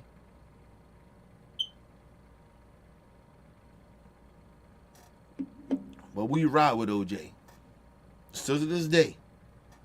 Me, myself, I ride with OJ. Because of what they did to Rodney King. Fuck out of here. And some white people can get upset about that. But I don't give a fuck. I don't care. Yeah, we know OJ was guilty, but we ride with him because of what y'all did to OJ. You motherfuckers. Try to play like, oh, we supposed to just forget that. OJ, fucking what they did to Rodney King. And them cops got off. Oh, nah, nigga. No. We riding with OJ. We riding with O. God rest OJ soul. We rhyme with O. Fuck out of here. Let me say this again.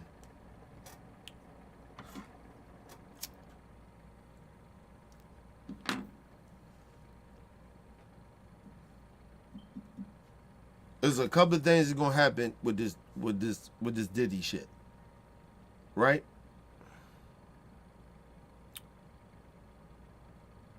Number one, this shit gonna be bigger than the OJ shit. Just want to let y'all know that. Because we're in a different time now too, so it's gonna be way bigger. Number two is that, listen, man. As a black person, listen, I'm not taking the side of law enforcement on this. I'm just being real. I'm going to be 100 with y'all. I'm not taking law enforcement side. I know what Diddy did was wrong and shit like that, but they overcharging him. And they're trying to silence him. On real talk, they didn't get this nigga a bail. They gave Epstein, you know, he was out on bail. You think about that. Did he got enough money? He over $50 million. They ain't let that nigga out. But Epstein, they let him out on bail. Think about that.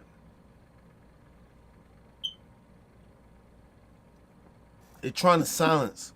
They trying to, I ain't gonna say silence. They trying to kill Diddy. They want Diddy to commit suicide or somebody kill him in jail. Diddy got dirt. That's why they ain't give him bail. You gave Epstein. He had the same shit that Diddy had.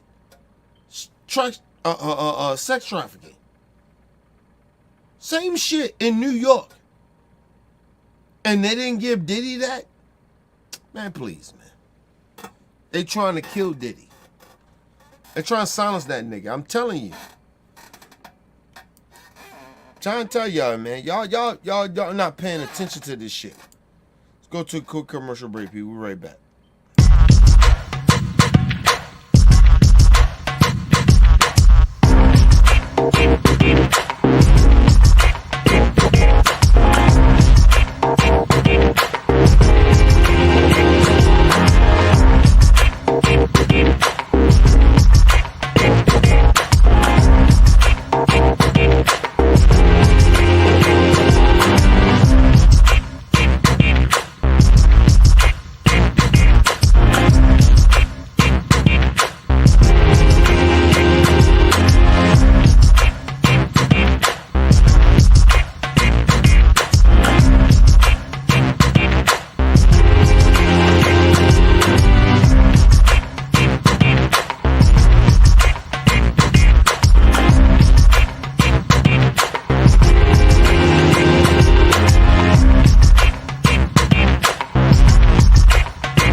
All right, people, we back from quick commercial break. Make sure you guys hit the like button, hit the subscribe button, hit the bell button so you guys get the live streams when we go live, people.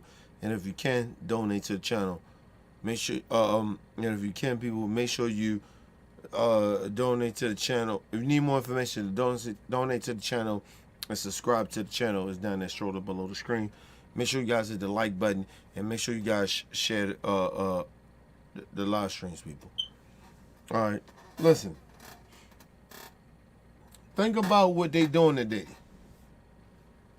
That's why I said this is a double standards, nigga. Listen, don't be surprised. I'm not saying it will happen, but I'm just saying it's a very high possibility that this can happen. Do not be shocked that Diddy, somehow this nigga die in jail or he kill himself. This nigga got mad information. And Diddy ain't built for jail. Right? He's not built for that shit. He's not built for that shit. His whole life was to protect him from law enforcement. Right? Or being in jail. So he's not built for that. This nigga is a celebrity type motherfucker. He's a elite. Right? In a way of, he's a black elite that hung around elites. So he's not used to being in jail. Like, he's not used to being that. He's not a thug like that. He's not a gangster like that, bro. So, listen. Don't be surprised that Diddy wound up like mysterious. Like the Epstein shit that he wound up being dead. Getting dead. Right? Like, he died in jail. Or he killed himself. Like, don't be surprised. If he doesn't do it, believe if he doesn't do none of that, he's snitching on everybody. A lot of people going down. A lot of people is going down. Diddy know a lot of shit. I'm telling y'all. So they're gonna try to kill him. They're gonna make sure he die. He get killed in jail. Or Diddy gonna kill himself.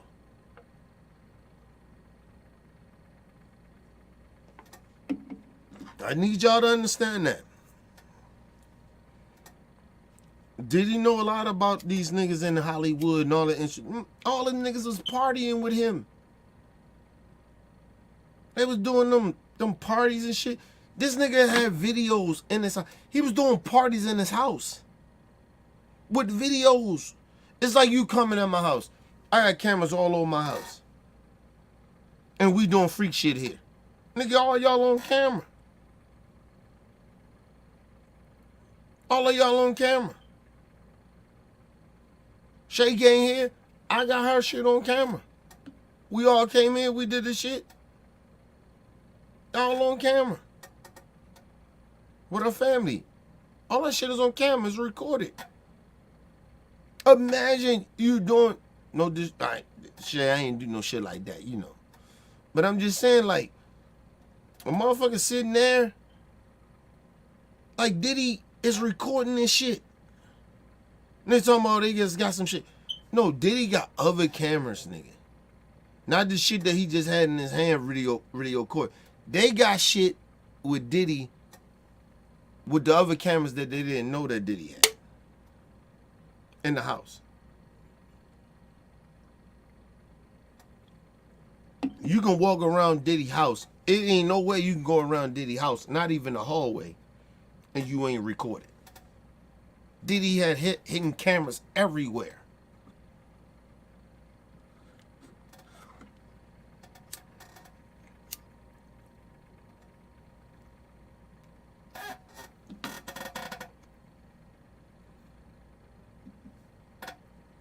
Like I said, don't be surprised if Diddy mysteriously get killed in jail, like Epstein, and they didn't know, or he killed himself.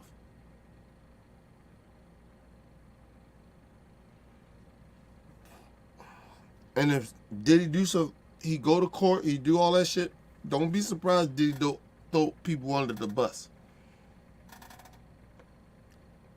Diddy's done. I just want to let y'all know that. Because everybody probably thinking, oh, you sitting here, you defending Diddy. No. Diddy done. He ain't never coming home. It's a wrap. He's in jail for the rest of his life. He ain't never coming home. He's not coming home. They are going to make sure this nigga never come home. Ever. And like I said, the only way Diddy can survive this shit if he tells on everybody. That's all I'm telling y'all.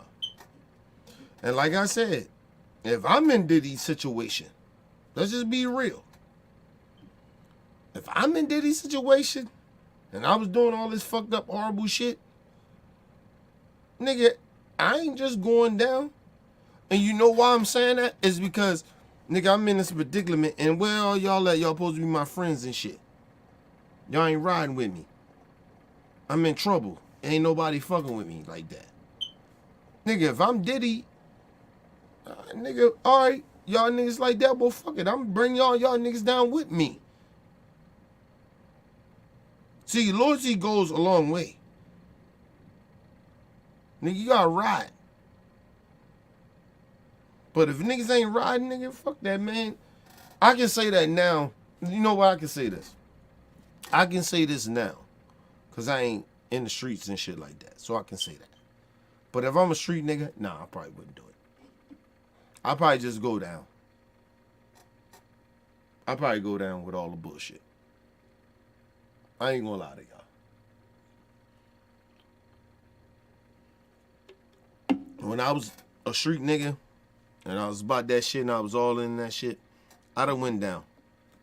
I probably done took a couple murders and all that shit. I probably went with that. Because I'm just a little nigga like that, and street shit is street shit. Right? I still think that way. Street shit is street shit. But I'm not a street nigga no more. So, nah, nigga, yeah, you get snitched on fucking with me. It's not even, you can call it snitching, but it ain't snitch shit for me. It's like, nigga, I wouldn't I wouldn't allow a nigga to put me in a situation like that. Right? And all the shit that I do know about street niggas and some shit like that, nigga, I never speak about. Like, that ain't no shit that you can't get me to come and testify on. I never do that. Ever. That's street shit. Can't fuck with that. You can't get me to do that.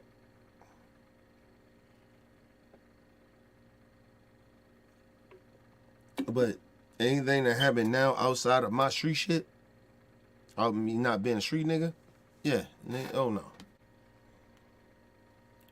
And like I said, it all depends too. It's the situation of it. Like, nigga, you can't do some shit around me and think I ain't gonna say nothing about it. Cause like I said, first of all, you can't do shit around me and I tell you, nah, bro, you can't do that around me. But if I go along with it, then no, I won't snitch on it. I won't say nothing. I'll take that shit with you. You know what I mean? But I ain't like that, so a nigga can do something and I can say, hey, nigga, I'm not good with that shit. I'm gonna ride with my niggas. I'm gonna ride who I'm riding with. You know what I mean? Like, I'm different in that way. Like, if I'm okay with, if I get involved in some shit and I know it, then even though I ain't a street nigga, but if I know about it and I know what I'm putting myself into, then I gotta ride with that. But if I'm not with that shit and I tell you, nigga, first of all, I'm gonna probably tell you, nah, nigga, I ain't doing that, man. Fuck out of here, nigga. You know what I mean? But if you put me in a situation and not let me know about it, oh, nigga, you going down. I'm testifying against you. The fuck out of here. You don't put me in no situation, nigga. You ain't even ask me. I told you I'm not a street nigga, but you put me in some street fuck shit. Nah. Oh, nigga, you going down. Fuck out of here, nigga. My daughter need me. Just like your daughter needs you, but you decided to do whatever you wanted to do. But you ain't give a fuck about my daughter. You didn't give a fuck about my family. You just assume that I'm gonna ride with that. No. Fuck out of here. Cause I wouldn't put you in that situation. I wouldn't put none of my niggas or anybody that I fuck with in that situation to make that choice. I wouldn't do that.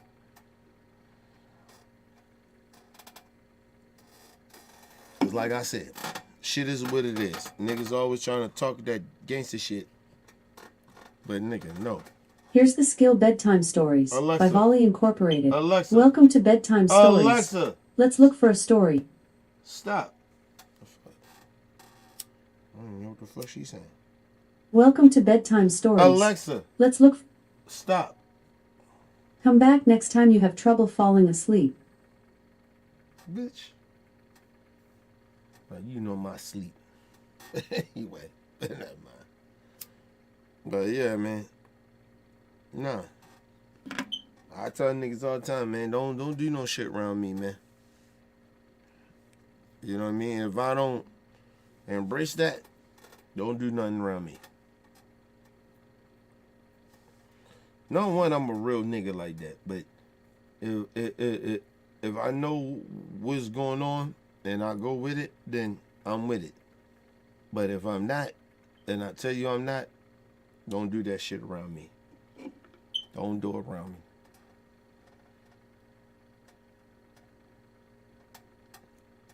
me. Motherfucker sitting there. Like, oh, you snitching. No, I ain't snitching. What, nigga, you don't get the... I'm not going to jail for you. Nigga, I got a daughter. My daughter need me. And you all of a sudden think that I'm supposed to do some shit. Because you think I'm still the street nigga. I'm not that. Nigga, I am a father.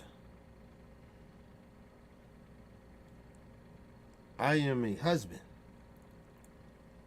I am a motherfucker that love his daughter and his wife. I want to go home to them. I want to make sure I'm there for them. Nigga, I don't give a fuck about that street shit. That shit is stupid. I don't give a fuck about street shit. I've been there. I did it already. That shit is stupid. So no.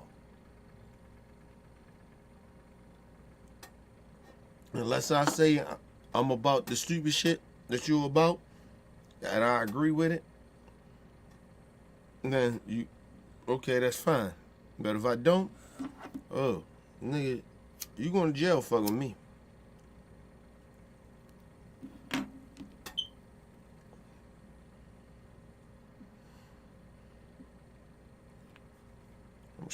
Listen, I'm a former street nigga. Listen, I'm a family man.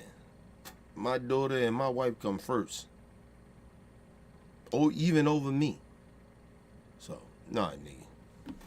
Fuck out of here. Nobody comes above them. Nobody. So, I ain't got time for that shit. So, motherfuckers sitting there, they listen. If you are a part of the fuck shit that Diddy did, nigga, you going down. You going down. Because you okayed it. You've been around it.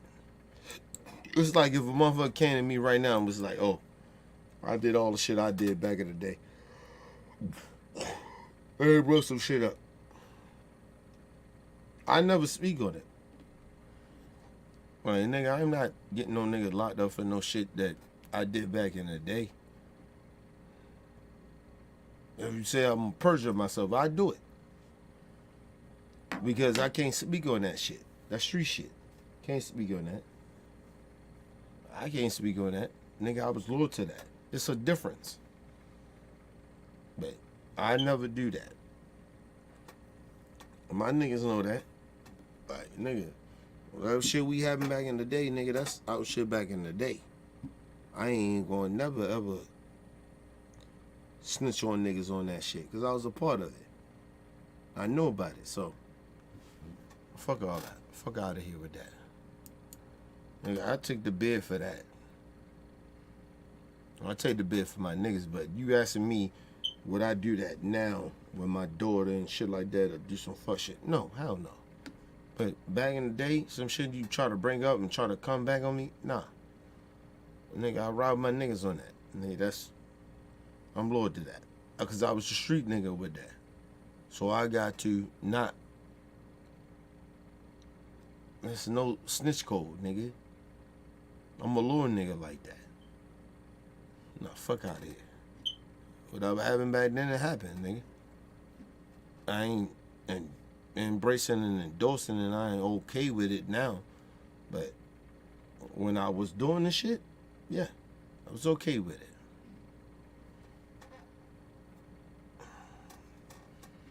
But anyway, people, leave comments, hit that like button, support your boy. It's your boy, Mr. OBF. Peace and love to the world. We out, people.